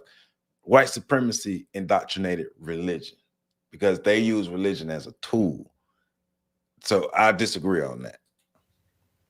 This is really hard for me to say, but it's information that I think is really important for people to hear. That was just validated by watching the news and seeing that, like, white people like me, we were living in houses with electricity. And then over there in Ethiopia, it was a disaster. They didn't have any innovation. They had not had the technology that we had because they were cursed. And so God didn't reveal any of those truths to them. Funny story to go along with this very dark little topic here. I think I was in about middle school when we started learning about the Aztecs and the Mayans. And all of a sudden, I see these really advanced civilizations, and our teachers were showing pictures of people, in slideshows and textbooks and stuff that were brown skinned. And I really grappled with that. Like, that couldn't be the case. So I come to class one day and I raise my hand and I say, little known fact, but the Mayans and the Aztecs were actually white skinned. They weren't brown skinned. Because that's what they learned at home. That's what she learned at home. That's what she learned in her community. That's what she learned at church. So she don't know that she a damn fool. In her mind, she's right. She don't know she a damn fool. She knows nothing. Because in the Book of Mormon, everybody who came from Jerusalem was white until the good, righteous, holy brother and then the two bad brothers got a rift, and God cursed these two with the skin of blackness. That's the exact phrasage from the Book of Mormon. This guy's white and delightsome. These guys are cursed with the skin of blackness, that they will be loathsome unto him and his people. And then towards the end of the Book of Mormon, there's this huge battle, and the descendants of the brown guys, they kill all the white guys. So I had been taught from birth that the peoples of the Americas had originally been white through disobedience to God's plan. They had been cursed with brown skin. That's why, again, the Native Americans were brown skinned. So the only way that middle school me could reconcile these beautiful pyramids and the scientific discoveries and all the mathematics and everything of these ancient South American civilizations was to conclude that, oh, that must have been the Nephites. That was the white Indians that did all of that. The brown people were running around in the jungle eating raw meat. That's what my scriptures told me. The Book of Mormon taught me that the brown-skinned people ended up being cannibals, and then they were forcing cannibalism on other people. There's this whole section in there where they kidnap all the women and children. They do horrible things to them, and then they force them to eat their own husbands and fathers. That's what I believed of the Indians. And that was the only reality that I knew. I don't remember. That's the reality you still know. But that's wild. That's wild, right? Look at how deep the story goes, how detailed it is, how imprinted it is on them. Like she was told this when she was a child, but it was continuously reinforced throughout her life, so they can understand that we're here, and those, especially those Africans, those less valiant Africans are here, and we have to put them in their place. The African must know their place. The Africans must be colonized. And like everybody keeps saying, even though we don't bathe, even though everything is savage about their culture, everything is savage about them, they must civilize us. They must bring us. They must save us from the wickedness, because we chose evil. We are the offsprings of evil.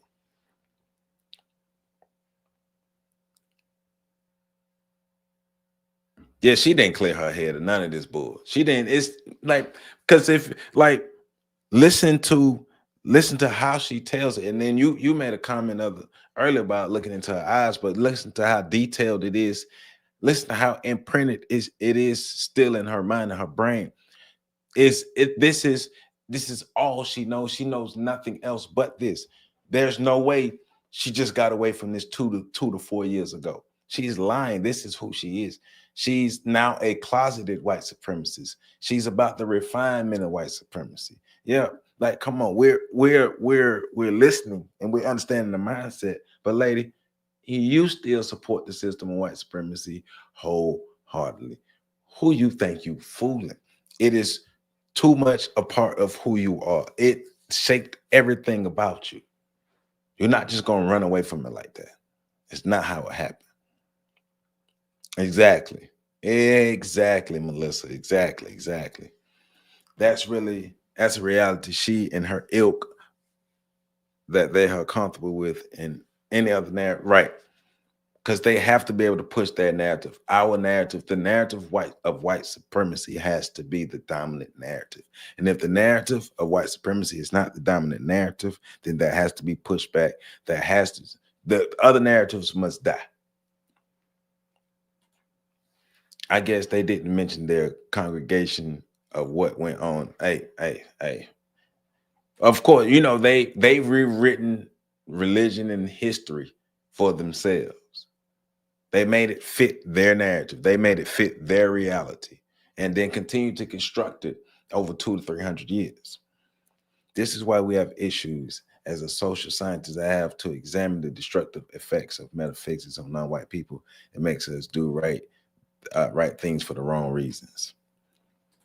Is there any religion that does not serve the interests of rich? Well, the religion don't serve the interests of them. They use the religions for political gains, as Dr. Clark put it to us so eloquently. They use the religions for their own political gains. When I have power, think about John Smith, and think about the Book of Mormon and the King James Version of the Bible, right? If you have the power to write the story, you write the story. That's what conquerors do. That's what colonists do. When you have the power to write the story, you write the story. That's just what it is. And that's what they did. They created their own narrative. All groups of people create their own narratives, except colonized, oppressed people. And the narrative that we create don't have to benefit you, and it don't have to be correct.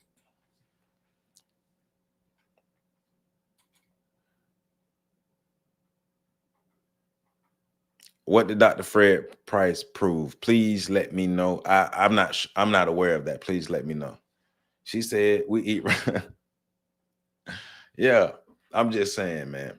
I'm just saying. The same people who tongue kiss their dogs in the mouth. They tongue kiss their dogs in the mouth. Remember that.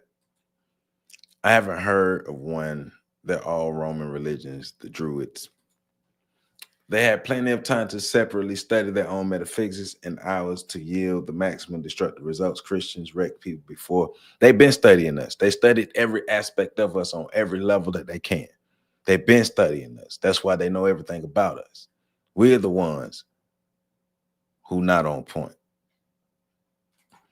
Religion has been co-opted, right, since even before the Crusades. Yep. They're obsessed with us, and we are in turn obsessed with destroying ourselves. Yep. Remember what my middle school teacher said, but he did not agree with me. And again, when you think of white supremacists, you picture the neo-Nazis, you picture skinheads, whatever. The checker at Trader Joe's would have never thought Jenny's a white supremacist, but I would have left Trader Joe's. I would have driven home to my $1 million mansion. Again, I didn't have any Black or Native American or Mexican friends because they're descended from Native Americans, but I did have housekeepers and landscapers and other servant type of staff that were brown-skinned, and I was really nice to them. I was really kind to them, but I also felt like that's where they belong. So it's the same thing as you being nice to your dog, but you still treat him as a dog. So what does it all really mean? Right. So that lets you know what she still is. That lets you know what she still is. She still sees us as servants. She still sees us as the help. When my crew of Mexican housekeepers was on their knees scrubbing my toilets in my $1 million house and my fancy gated community in Mesa, Arizona, with all the luxury vehicles parked in the garage, I very much felt like they were in their place. That was the place, not that I had put them in, but that's where God had put them. And that's where they would be until they accepted the Mormon gospel, came back to Jesus, and washed away their curse in the baptismal font. My church also taught me that once someone was baptized in the Mormon church, whether you're African or Mexican or Native American, that you would become white. And I think that if I was just doing like a 1-minute video on what white supremacy was from the inside out, it was that moment right there of I am the white person in the $1 million house with all the white kids and all the success and all this stuff. And you're scrubbing my toilets, and that's God's order. That is the working definition of white supremacy right there. I've had a few people ask me if I ever had any internal conflict over my white supremacist views. And yes, there's a couple I want. Yes, I answer for you. Yes, you still do. And you're going to continue having them because that is who you are. I want to share with you.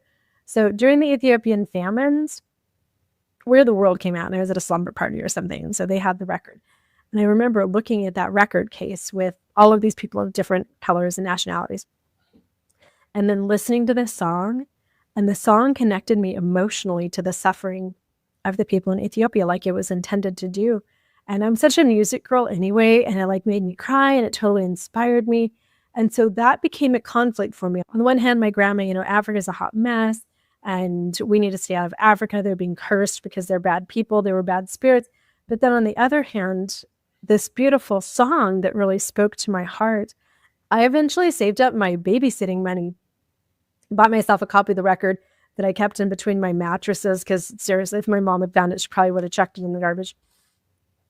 That love and compassion and true connection for the Ethiopians through music did cause a lot of internal conflict, and I did have to. Through music, yeah. You're not connecting to them through humanity. You're connecting to them through music.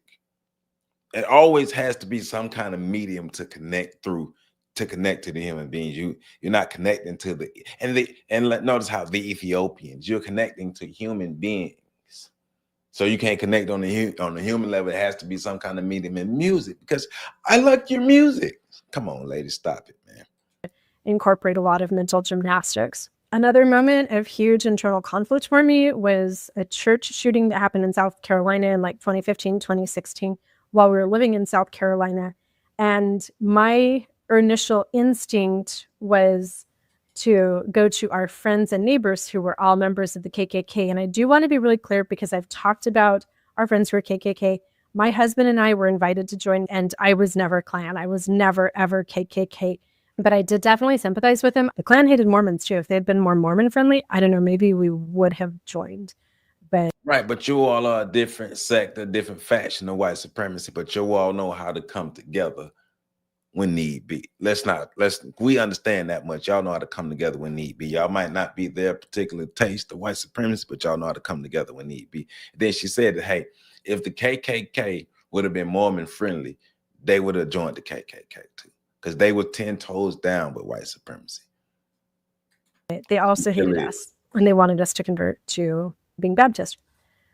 So when that event happened, I went immediately to the store that was owned by my clan, some leadership of the clan, and I bought all the Dixie flags that I could. I flew them in my planters. I flew one. Because remember, one of the missions is to save us less valued people and have us convert to the Mormon church and take on Jesus in the way that they see we should exist. And then therefore we cannot be infidels, and we can be saved from our curses. I had bumper stickers. We had Dixie flags everywhere to show our support of our culture. And this was the window of time when I took this little selfie of myself with the Dixie flag, and it's right next to my little cross necklace there. And that's what was going on over the next couple of weeks, just watching the news stories, because I'm not a psychopath. Yes, you are. I started to see the faces of people who had been killed. You are a psychopath. You was born to be a psychopath. You will be a psychopath for a long time. You were raised around psychopaths. You grew up in psychopathic culture. You are a psychopath. Come with the reality. Get used to the reality. White lady, you are a psychopath. All right, you are. And really dig into the story behind everything. And it was clear that I was on the absolute wrong side. So I took down all the Dixie flags and took off my pin and my earrings and whatever else I had that I was using to identify myself as part of the resistance. Another time that I had a lot of internal conflict over my white supremacy was as a 20-something-year-old reading the book Roots. I read it while we were in Arkansas with not only Mormon family that was already racist, but then our Southern Mormon family who was like old school white supremacist, totally racist, and connecting to the story of chattel slavery for the first time ever in my life caused so much internal conflict. And I remember reading that book and just thinking, how could God want this to happen to anybody? Just You know why you would think God would want that to happen to anybody, because you was indoctrinated into it. Don't act.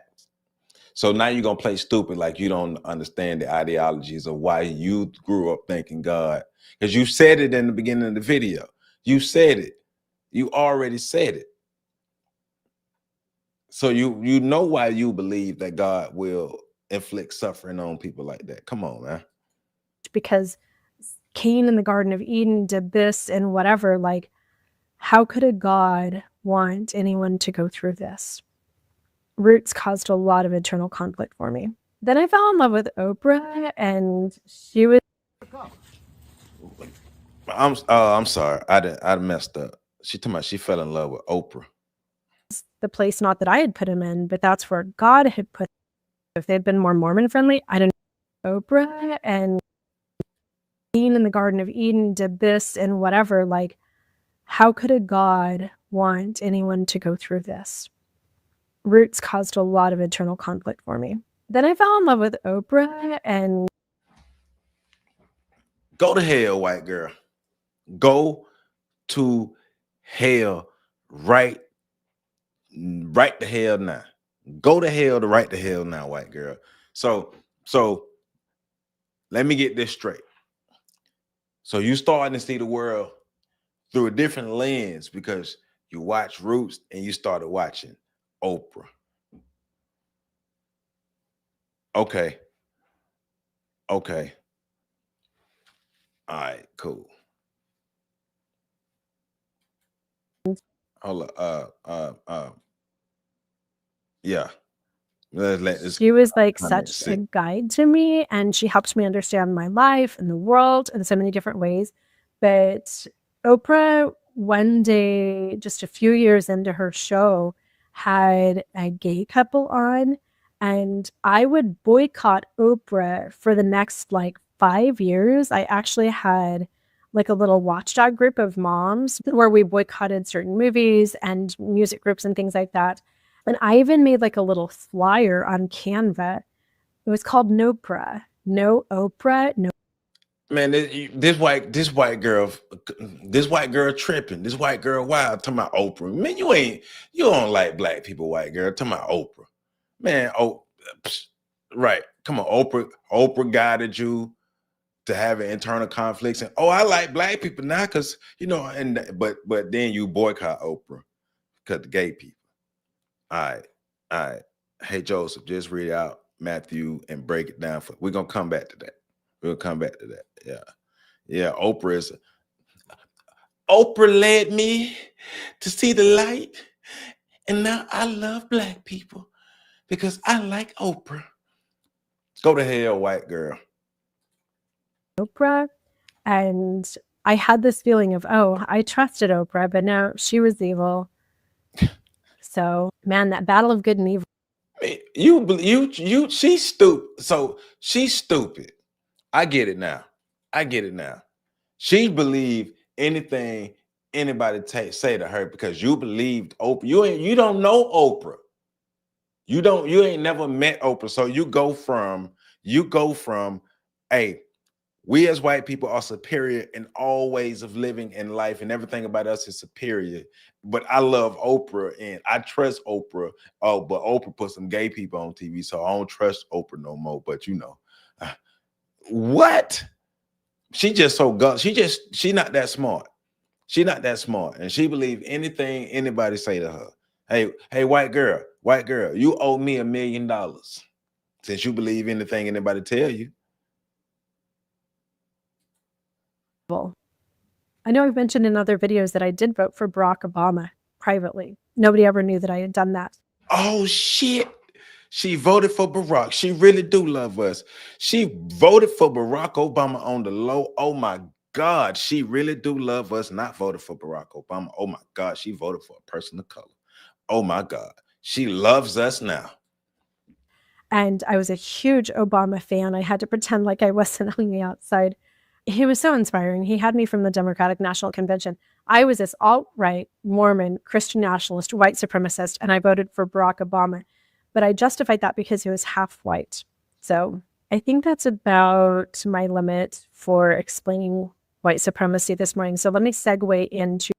She voted for the white part of Barack Obama. She didn't vote for the Kenyan part. She voted for the white part of Barack Obama. You know, she said because he was half white. He was so inspiring. I mean, when he turned to the right side, you know, that's his white side. But when he turned to the left, that was the black side. And I didn't like that. But, you know, half of Barack was so inspiring.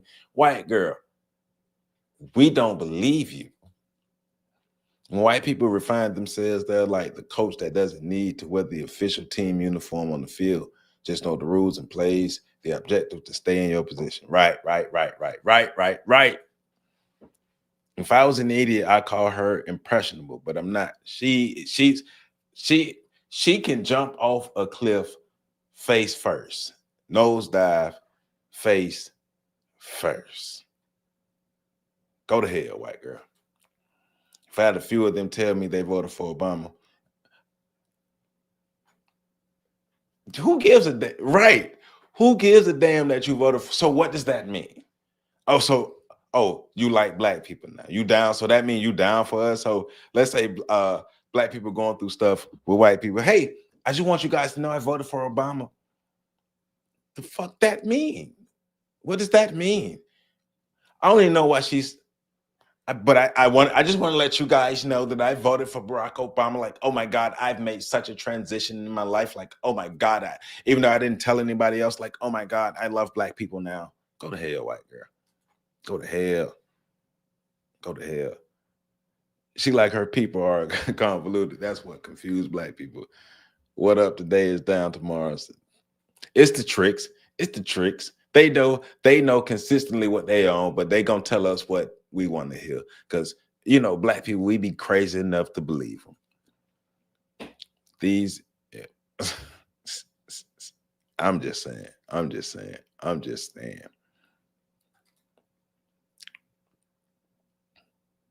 Yep.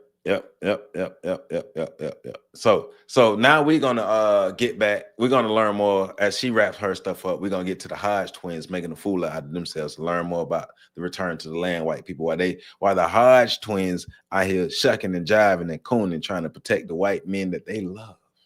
My journey out, and a couple of really key moments for me. I left the Mormon church in 2018 and all of that collapsed, but I went back right into Christianity and still holding on to the white supremacy, the Christian nationalism, just believing that the Mormon church had been incorrect. I spent 4.5 years in Christianity and still hardcore MAGA. But then I was making lots of new friends, Mexican friends, African-American friends, all kinds of people that just weren't white. And she's been eating tacos and collard greens, and now she think I'm so cultured. Tacos and collard greens. I am so cultured now. I'm starting to see the world in a very different perspective. And I know that a lot of people have asked me what it was that catapulted me out of white supremacy. Well, first of all, having deconstructed the Book of Mormon and working with cult deprogrammers and deconstruction experts and therapists and just reading books and employing critical thinking for the first time, I then deconstructed the Bible and realized that I no longer see evidence for it or a God. And letting go of that and the Garden of Eden and all of the mythology and well, you know, you give a white girl some good collard greens and a good taco, and they pretend like they your friend. They gonna talk about your ass behind your back, but oh my God, Jerome and Pedro, You guys' tacos and collard greens are so delicious. The seasonings are hot, though. The seasonings are hot, but oh my God, Jerome and Pedro, your tacos and collard greens are just the best. I've never had anything like that before. Vengeful God who wants to curse people. That opened up this space for change. So it was my religious deconstruction that led me to begin to deconstruct racism and white supremacy. But it was kind of an accidental little funny thing that happened one day that led to just catapulting me completely out of it. Tell us. I was just scrolling through Facebook and I came across a professor. Now I don't even remember if she was Johns Hopkins or Duke University or where she was, but I found this professor and she was talking about genetics and some genetic research. And she I don't know, Jason Whitlock, I don't think he gonna get none from nobody. I think Jason Whitlock can coon as much as he can, but these white girls ain't gonna mess with Jay. She gonna have to get some other sellout. Jason Whitlock they ain't giving Jason Whitlock none. He down on his luck. was talking about the gene for blonde hair, blue eyes, and white skin and how recent that was.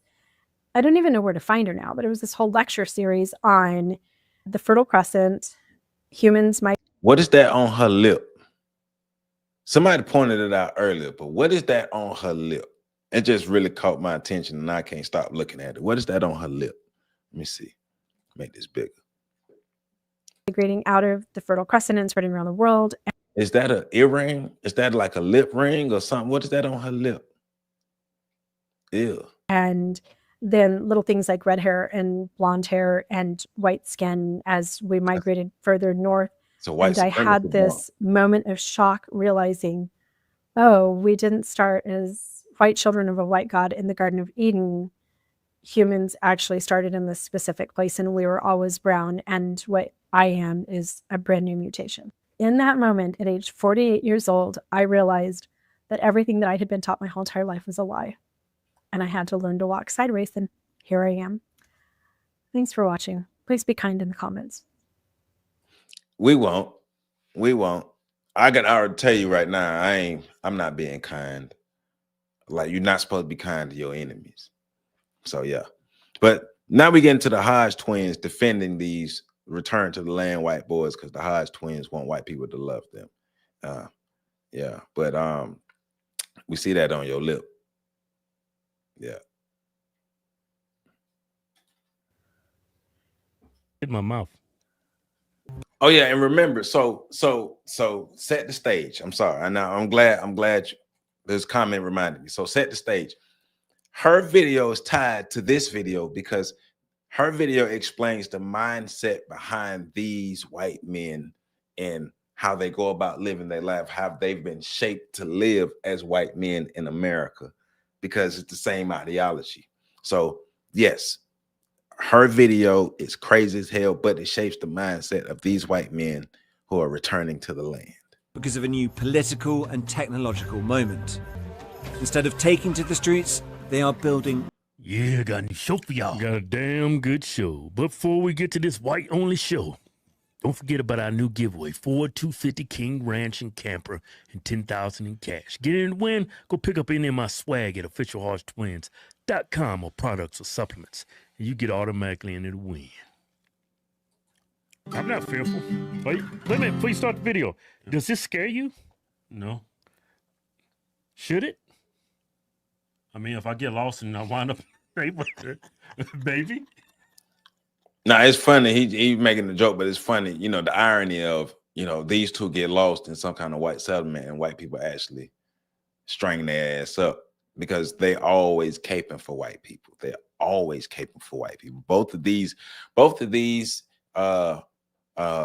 males live on their knees daily for white people, slurping the white people.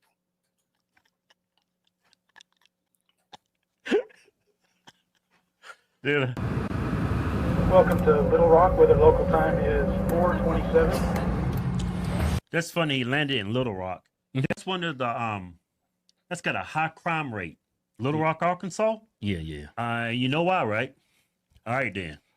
And if you don't get it, he's referring to the black population of Little Rock. Little Rock has a high black population. So he's saying the correlation is they have a high crime rate because it's a lot of black people. And they're saying those white people need to get up out of that once again on their knees for the white man. Because they want to see the white man be safe so they can have somebody to slurp with no hands. Diversity. For the last few years, I've been exploring how an ethno-nationalist movement has been organising online. A network that aims to define countries by ethnicity, but which links across borders. And this is the place that one group has chosen to put that into radical, real-world action. You want a white nation? Build a white town. It can be done, and we're doing it. It is an extreme view, but it draws on more familiar arguments. That mass immigration is out of control, that Western societies are in danger of losing their fundamental character as a result. They wish they knew half the words Candace knew, but I get they trying to be, but they wish their vocabulary not even large enough to be there. But yes, they two big broken bucks holding their cheeks wide open for the white man to continue taking their manhood. So one of the arguments here is that this isn't about persecution of an ethnic identity, but protection of an ethnic identity, and that identity happens to be white. So we're going here now up into these pretty remote woods to really put that to the test. We are driving deep into the Ozark Mountains. Right, Quentin. The group's leaders are not from Arkansas, and they've chosen these remote parts for a reason. All the locals I spoke to knew only a little about the group, if anything. I don't necessarily agree with it, but that's not my choice. Yeah, but do you think they should have the freedom to do it? So basically, I mean, it ain't gonna bother me, so I don't really care because, you know, I'm a white woman, so it ain't gonna really bother me. It's not a problem until it actually bothers me, but if it don't bother me and if it's only bothering the darkies, then who cares? Oh, shoot. I keep doing that.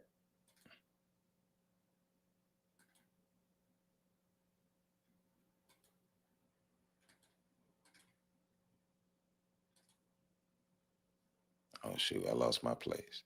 My bad. We'll put it back by right here. Yes. My bad. Yeah. Welcome to Little Rock, where the local time is 4:27. That's funny. He landed in Little Rock. That's one of the that's got a high crime rate. Little Rock, Arkansas? Yeah. You know why, right? All right, then. Diversity. For the last few years, I've been exploring how an ethno-nationalist movement has been organising online. A network that aims to define countries by ethnicity, but which links across borders. And this is the place that... The psychopaths. Dealing with real psychopaths. They can't deal with it. And it goes back to what somebody said earlier about the fear of genetic annihilation as well that Dr. Francis Cress Welsing talked about.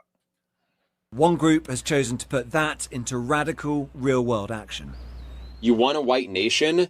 Build a white town. It can be done, and we're doing it. It is an extreme view, but it draws on more familiar arguments.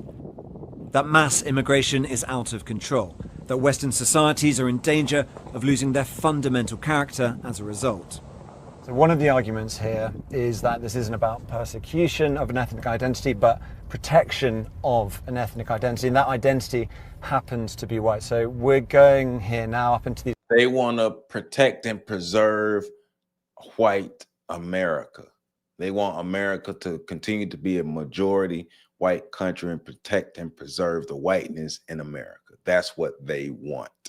Those are the ideologies behind them building their town versus the black people, because they want to preserve whiteness. They want to promote white supremacy and white power. These pretty remote woods to really put that to the test. We are driving deep into the Ozark Mountains. The group's leaders are not from Arkansas, and they've chosen these remote parts for a reason.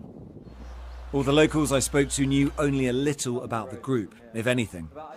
I don't necessarily agree with it, but Yes, you do. that's not my choice. Yeah. But do you think they should have the freedom to do it? That's what they want to do.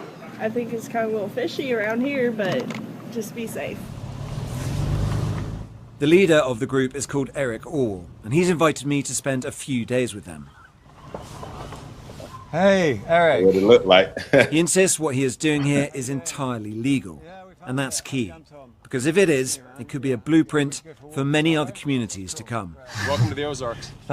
Man, white communities, all white communities have been built for the purpose of maintaining and preserving whiteness. That happens all the time. Most of them just don't announce it like these boys. They made a whole documentary about it. They just don't announce it. They just build gated white communities and keep darkies out. Thank you very much. What we've done here is establish a place where we have control over who our neighbors are. You see that dog? That's talking like he's looking for black people. Man, shut up. I forgot about these two idiots. But And like I you want been a gated Yeah. community. Keep the black people out. Dude, Like, that dog- and the Hodge twins, the irony is these dumbass Hodge twins don't even realize y'all black asses won't be admitted. They will string you two Negroes up. Whatever black you got left in you two sellouts, they will string y'all up and skin you two Negroes in that community too.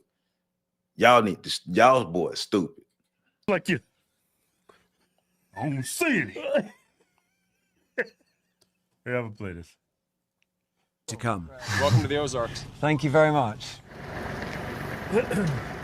What we've done here is establish a place where we have control over who our neighbors are, and that is just for the sake of preserving, our culture. And that culture, effectively, we're saying this is a white culture, a whites-only place. White American culture. Yeah, not just white, but white American. But what this sounds like is bringing back segregation. Is that a fair assessment? Well, I mean, it's free association. So I don't think it's segregation. They bought their own land. They can do Whatever they they want want, on yeah. their own land. Yeah. It has nothing to Man, shut up. It is segregation. It is segregation. There's nothing wrong with segregating from other groups of people. The problem comes with the ideologies that led to the segregation. All groups of people segregate. Even us black people, the black nationalist people, the black people who want a better life and a better way for a better future for black people. We want to segregate from white people. We want to segregate from ninjas. We want to segregate too. But we don't want to segregate to build some kind of black supremacist thing. We want to segregate to be able to be free, to breathe, and to be able to self-actualize. At the core, ain't nothing wrong with it, but they trying to create a more racist white societies in what they're doing. So, do with segregation. Yeah, it does. Well, that's one community. He's not bringing back segregation. Well, just for that community. Yeah, just for the community. So if you white, you want to opt out, you want to join the community, that's fine. Yeah. But I don't think it's like necessarily bringing back segregation. Schools are still going to be all they food gonna be nasty. All that food gonna be nasty. Taste like they food gonna taste like them shoes they wearing. Nasty. integrated with all kinds of. Not this place. Not this place. Yeah, they probably homeschool. Yeah, they probably gonna Not these places. They probably homeschool. we're not trying to keep other people down. This is a small settlement in the middle of the Ozarks. But they are being kept out. Well, I mean, You know what? Stop it. He should have said, I'm just trying to preserve my life. I'm trying not to get killed. Yeah, like white people don't kill white people. Most white people are killed by white people. White people have to be afraid of white people when it comes to violence because white people kill white people. But what he's trying to preserve is white supremacy culture. That's what he should have said. Yeah, I'm just trying to stay alive over here. Yeah. Everyone into your home. 160 acres taking shape, forest cleared, roads laid, cabins built. They control everything, Renee. You correct. They control everything. They control everything. Everything. Around 40 people live here. Hundreds more from across the world have paid to be members. And I'm intrigued to 100. find out what motivates 100. people to give up their old lives for this. We met here. Oh, you met here? Okay, so you came here. I met her look at them white girls. Oh my God, what a story. Mhm. It beats Tinder, doesn't it? Like. Yeah, right? David and Caitlin not only met here, they got married last month. They wouldn't be here without social media. Somebody had posted a video of Eric. Yeah. I saw videos of them actually building stuff on the land. I was like, oh man, I gotta come check this out. And I figure if there's nothing else like this in the country, like it should at least exist. Yeah. Like, do people really think that we should never be able to choose our neighbors? It wouldn't be controversial for any other racial group to do the same thing. I think it'd be quite controversial. Well, if you don't have rules against it, then, you know, anyone of any race can come and be your neighbor, and they're watching the news, which is telling you that white people are, you know, the cause of all your problems and all the ills of society, and suddenly, you know, your children are much less safe because there's a lot of violence, anti-white violence happening to The have a blessed day, sir. My bad. The Hodge twins understand that the only way for them to be accepted into this society is they got to be on their knees. And that's the only way the white man will accept them. No group of people accept sellouts. They don't like sellouts. They use sellouts and then they throw them away. The Hodge twins will only be accepted on their knees, with their hands behind their back and their mouth open, waiting to receive the white man. They're watching the news, which is telling you that white people are, you know, the cause of all your problems and all the ills of society, and suddenly, you know, your children are much less safe because there's a that white boy name gonna be, that cracker name gonna be John today, because my name Joseph. We ain't got the same name, so his name gonna be John today. a lot of violence, anti-white violence happening to white people. And Yeah, that's true. But back to this point, like this, black people did the same thing. Look at this, up in Georgia. You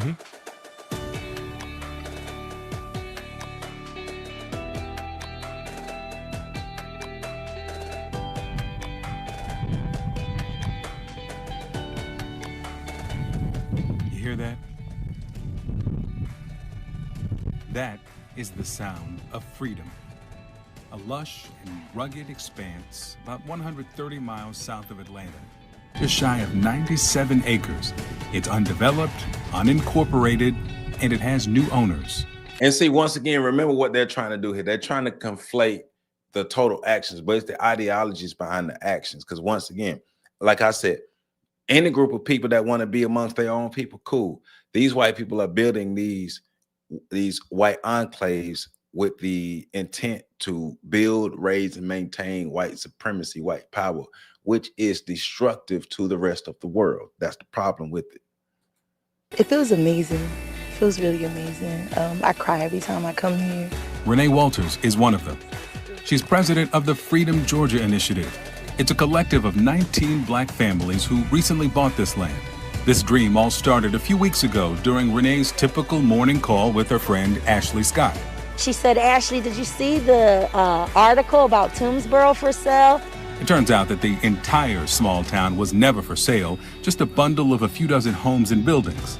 So Ashley, a real estate agent, looked for listings in the area and found one for this. And it was just such a beautiful piece of land. It was affordable, and it just made sense that we could create something that would be amazing for our families. Why were these two women interested in the prospect of buying a town in the first place? It really was when we saw what happened with Ahmaud Arbery and George Floyd and Breonna Taylor and the protests. Reacting to violence being inflicted upon us by white people. White people not reacting to violence being inflicted upon them by us. Total different ideologies. We both have black husbands, we both have black sons, and I was starting to get overwhelmed and have a sense of anxiety when my husband would leave the house to go to work. So Bad things happen to white people too from the police. It happens more than what happens to black folks. Yeah, this is. That's just an excuse. Well, she has her reasons for to do this, and then these.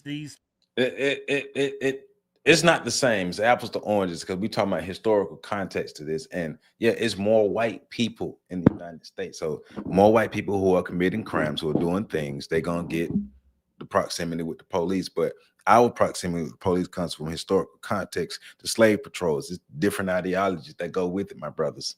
Or excuse me, my sellouts. People have their reason. Let's listen to Well, them. I think white people have more reasonable reasons why they want to be separated from other races. The black girl took some isolated events that happens to all people. The last part of what you're saying is, yes, black people experience the most hate crimes in America. That's why this is important. I forgot about that point, but yes, thank you, Q. Thank you, Q. Blacks experience the most hate crimes in America, and this is a hate group. It made an excuse for one bill. Their own communities. One's reasonable. One is just victimhood. I think both sides are playing victim a little bit. A little bit, but I'm with the white man here. Man, shut up. White children. We know you with the white man. Oh, and both of y'all got some milky substances around y'all lips after being with the white man. I just wipe your mouth off because there's milky substances dripping from your lips. Specifically sort of motivated by racism against white people. What sort of thing? The heavens are about to. Stop it real quick. I'd like to continue. Let me say this: there ain't gonna be no crime in this area. They gonna be up in the hills killing each other. What I'm trying to say is, it will make more sense why the blacks built their own community if they would have said this: well, the majority of our people is committing majority of violent crimes, so we want to separate ourselves from the violent people in our neighborhood. That makes more sense. Yeah. You see what I'm saying? Yeah. It's just that others, we just went on, nah. Yeah. Prove it. Prove it. These two. But the rain starts and it comes down hard. The residents shelter in their cabins and night falls. The next morning. This is how the average weekend works at Return to the Land, or RTTL, what they call a work party, made up of residents, but also new recruits who have come to check out the project. It is hot, hard work. To join RTTL, you have to sign up to the Private Members Association, or PMA. And there are strict criteria for... Yeah, their parents mad that they even had sex and made these two losers. Worst 2 minutes of his daddy life. Worst 2 minutes of their daddy life making these two losers. Membership, as Scott Thomas, a board member and one of the founding fathers here, explains. You have to be a PMA member to live here. Yeah. So you have to be someone of European heritage. The group's logo, based on a Nordic rune, draws on that heritage. It is the PMA that the group believes makes because they love white people. They love white people. This all legal. Once members have been vetted on ethnicity and other grounds, they can buy shares in the Limited Liability Company, or LLC. Those shares translate to acres of land that they can build on. Peter Seri is the brains behind the legal side of things. Civil Rights Act is there for a reason, and this is a way around it. Yeah. Do you think it'll survive contact with the legal system, the courts, if it came to that? Hopefully. Do you think it's racist or not? Do you reject that term? Do you embrace it? It is. I don't know about that term. I mean, people use it in a lot of different ways. I'm sure there's a lot of people on the internet who would call me racist. You are. I don't really know or care whether that term applies to me or not. Maybe. Scott, what do you think? Yeah, he probably racist. Well, at the very least, he has a prejudice. Yeah, he's prejudiced. Yeah. No, you said it right. White men lovers, they're racist, and you support the system of white supremacy. So, yeah. I almost don't know what racist means anymore. Oh, you know exactly what it means. You white. You better than that. You see, they can't help it. They can't help it. Every time the Hodge twins see white men, their mouth just fly open and they can't close their mouth. White men come around, their mouth just hang open and they can't close their mouths. They love white men, and they love white men in their mouths. Like it's racist. A prejudice towards someone who's from a different ethnicity. Well, actually, I think racism or being racist is when you're prejudiced for another group of people, you segregate and hold them down. Yeah, you prevent opportunities for them. Yeah, you discriminate. Yeah. You marginalize them. Them out there creating their own community is not taken away from anybody else. Yeah, it may be prejudice, but it's not racist. It's built on racist ideologies. The ideologies that led to the formation of the community are racist. So, yeah. Yeah. Until, I guess, they want to live there. Right. You can't live around here. Yeah, you ain't one of our kind. Yeah, then that becomes. And remember, the white men said that they want to be able to control who their neighbors are in this supposed free country. It's the land of the free, but they want to be able to control their neighbors. Yeah. See, the modern definition of racism, according to critical race theory, all white people are racist automatically. A lot of this is reaction to See, it's just pushback from all this other stuff you hear from the left. Critical race theory. Yeah, and to be honest, I don't want to live in in the United States of America if it's not majority white. Once it becomes majority non-white, it's gonna be. Of course you want to be majority white. Of course you love white people. You think white is right. You think everything white is good. And they know who butter their bread. They do this purposely because they know who butter their bread. They know they keep talking like this. White people gonna support them, put money in their pocket. But when white people are done with them, the fall, when they have their fall, we're gonna remember all this. You're gonna remember all this. The fact that they're isolating and insulating themselves against people as they see how lesser makes the whole idea based in racism. Unless my boot is on your neck, I'm the one being oppressed. Exactly. They do that already, right? I don't like them. Yeah, don't nobody like them damn twins. Their own parents don't like them little nigglets. Daddy should have put out mama. Yep. Little nigglets, two little niglet turds. A much different country. It's going to be a much different country. Well, that's just a fact. If you look at if you just look at voting statistics, how ethnicities other than white vote, this country would be totally different. So I understand the fear of white people want to live in a country that's I believe they are non-white. I understand that. And they're married wholeheartedly because I don't want to live in a country that's majority non-white because it would. I don't want to live in a country that's not majority non-white because I love white people. White people butter my bread. I'm married white. I think I'm half white. Everything white. I don't even like to close my eyes because being white. That's why I even talk like this because I want to be white, man. Everything about me got to be white. I want to be close to whiteness because white this and white that, and white. And no matter what I say, white people will never love me. No matter what me and my brother do, we wake up every morning and put a plan together to sell our own black people, but then white people never love us even more. You're pets at best.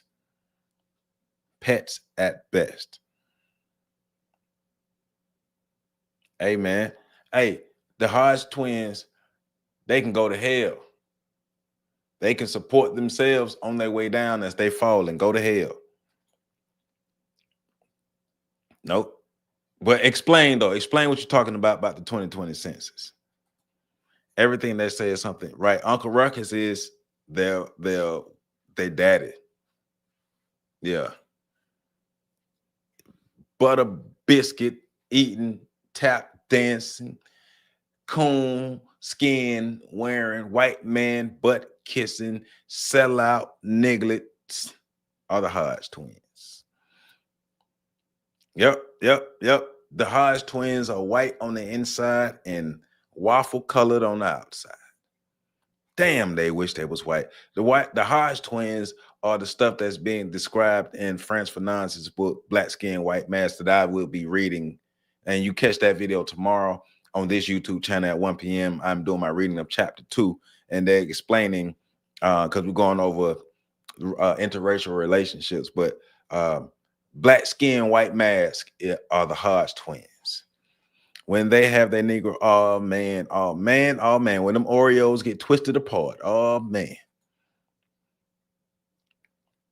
I don't even know how much black. I don't even know if they even knew they had blackness. I think when they came out the womb, I believe their first words was white, white. I want to be white. I want to be white. Systematically change our country Well, for the worse. Well, Latinos helped Trump win the election. Latino males. Yeah. Look how many white people voted for Democrats, Kevin. Yeah. Whites are not they ain't perfect now. Yeah. Whites But ain't if you get perfect, rid of man. all the minorities, there would never be a Democrat person elected. Well, you got me on that one. Yeah, I actually don't have a problem with these white people doing that. I don't have a problem with those black people doing that. Yeah, they're not taking away opportunities from anybody else. Just want to ensure that their kids look like them and their culture is is protected. When and Negroes like you dumbasses, Negroes like you're supporting something that don't even want you. You dumbasses. You two are the dumbest piece of turds that have ever been projected out of somebody's butt. Do you realize what you just said? You two are not even a part of the ideologies of this community, and you are defending it on your knees, defending it, and you wouldn't even be created. You wouldn't even be welcome. Your existence is not even welcome. You two damn fools. These two different groups right here, both from one's in Arkansas, one's in Atlanta, Georgia. Once you start marginalize other people and Yeah, these two sellouts started off as some little lame ass bodybuilders. Then they figured out that they can make more money kissing white booties, so they start tongue kissing white booty holes. So here they are. Discriminate against people. They're not. They got me going. They got me going. I'm sorry. They got me going. But they're not. They went out They in the middle of lame. nowhere. Ain't no minorities trying to live where they're living at. Nobody wants to live there but them. I get it. It looks like it's just one big homeowners association for white people, and vice versa with the blacks. There's a big homeowners association for blacks. It's just for black people to live in that area. Yeah, we do it politically all the time. Yeah. How many times you seen like people get kicked off of social media because they're Republicans? Oh, didn't they tell the Republicans they get kicked off of Facebook or Instagram? Well, start your own platform. Yeah. These people are tired of society. Shut up. Get them off my screen. Shut up, you two sellouts. White people don't like y'all. You just said it yourself. You wouldn't even be welcome. Your existence wouldn't even be welcome in their communities. Y'all got to be two of the biggest dumbasses on the internet right now. And I know it's paying them. It's putting money in their pocket. So they're not going to stop. They're not going to stop licking white booty because it pays them. But here we are. Hey, man, look. The whole thing was to get into the mindset of the white Christian nationalists, so they understand a little more about white supremacy. And I think we've achieved that. And we had a little fun today. So, damn it, we achieved our goals on this Sunday. All right. So, we'll be back next Saturday at 3:30. But I may be moving the show to Sundays at 1 permanently because Sundays at 1 may be a better time. But we will be back to 3:30 p.m. next Saturday, going in a little further. We might go in a little further, learn some more about this, and that's white supremacist mindset. So you all are the greatest chat, the greatest audience in the world. I appreciate y'all. This shit was fun. This was fun as hell doing this, going in and exploring more and learning more. So I appreciate every one of our. Of course, I got to give my shout outs and my thank yous. DSB, I appreciate you. You are a real one. Battle Genja, you were the first one in the chat, first one to show up. I appreciate you. Renee Woods, you a real one. You already know what it is, Renee. Q, I appreciate you. I appreciate you, Q. Luke Mine, thank you for tuning in. Shiloh, thank you. Tiffany, I'm gonna see you in about an hour after I eat. Tiffany, only the real. Thank you. MMR Enterprise LLC. Man, hey, we've been wilding today. We've been tripping out. Thank you. Hero Angel, I appreciate you for joining the chat and tuning in. Y'all make sure y'all hit that like button on your way out. Comment, subscribe, share. Make sure as many people get this information as possible. Affirm, create, enjoy. I love it. Thank you. Thank you. Thank you. Thank you. Thank you. Affirm, create, enjoy. Akua. Akua, thank you. I appreciate you. I appreciate you. Who else? Who else? Yeah. Okay. Thank you, Queen Noah. Thank you, Queen Noah. Thank you, Queen. Hey, I love y'all. I love y'all. RC Smith, I appreciate you. Definitely. Who else? I don't want to miss anybody. Y'all take the time to come in and rock with me. I'm going to take the time to make sure I thank you. Nemesis, you a real one. One of my day ones. I appreciate you, Nemesis. I appreciate you. Who else? Lil Mama. One time for Lil Mama. I appreciate you. Thank you. Bawana, thank you for tuning in. Thank you for commenting. Jason, as always, thank you. Who else? Who else? Who else? I don't want to miss nobody. I know I'm missing. Okay, Who's Left Entertainment? Thank you. Melissa, thank you. I know Good Times. Thank you, Good Times. Thank you for tuning in. I don't want to miss nobody. I know I'm missing somebody, but I don't want to miss nobody. So I'm going to go all the way back up to the top. Moomin, thank you. I don't want to mess your first name up, but Moomin, thank you, my brother, for tuning in. Thank you, thank you, thank you. I knew I was missing a couple people, so I want to make sure I get everybody. Please hit that like button on your way out. Please hit the like button on your way out or on your way in. Please hit that like button. Thank you to everybody. T-Mo. One time for T-Mo. Global Mind, thank you for tuning in.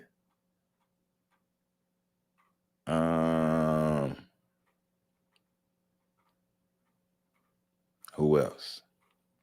Ask, thank you. Thank you for tuning in. Bogani, thank you. Thank you for tuning in. Cyrus One, thank you for tuning in. Sa, thank you for tuning in. I appreciate you. Henry Newsom, thank you for tuning in. I appreciate you. El Gramelion, thank you for tuning in. And King African, thank you for tuning in. Akua, if I haven't said your name, Akua, thank you for tuning in, Akua. And I believe that, yep, that is it. That is it. Look, I appreciate all y'all. Y'all the realest. Radicals. What's up, radicals? I appreciate you. Amen. Y'all, I appreciate y'all. Look, next Saturday, 3:30, we back. We doing our thing. Make sure you tune in tomorrow, Monday morning, 1 p.m. as we talk about, is it love or is it power?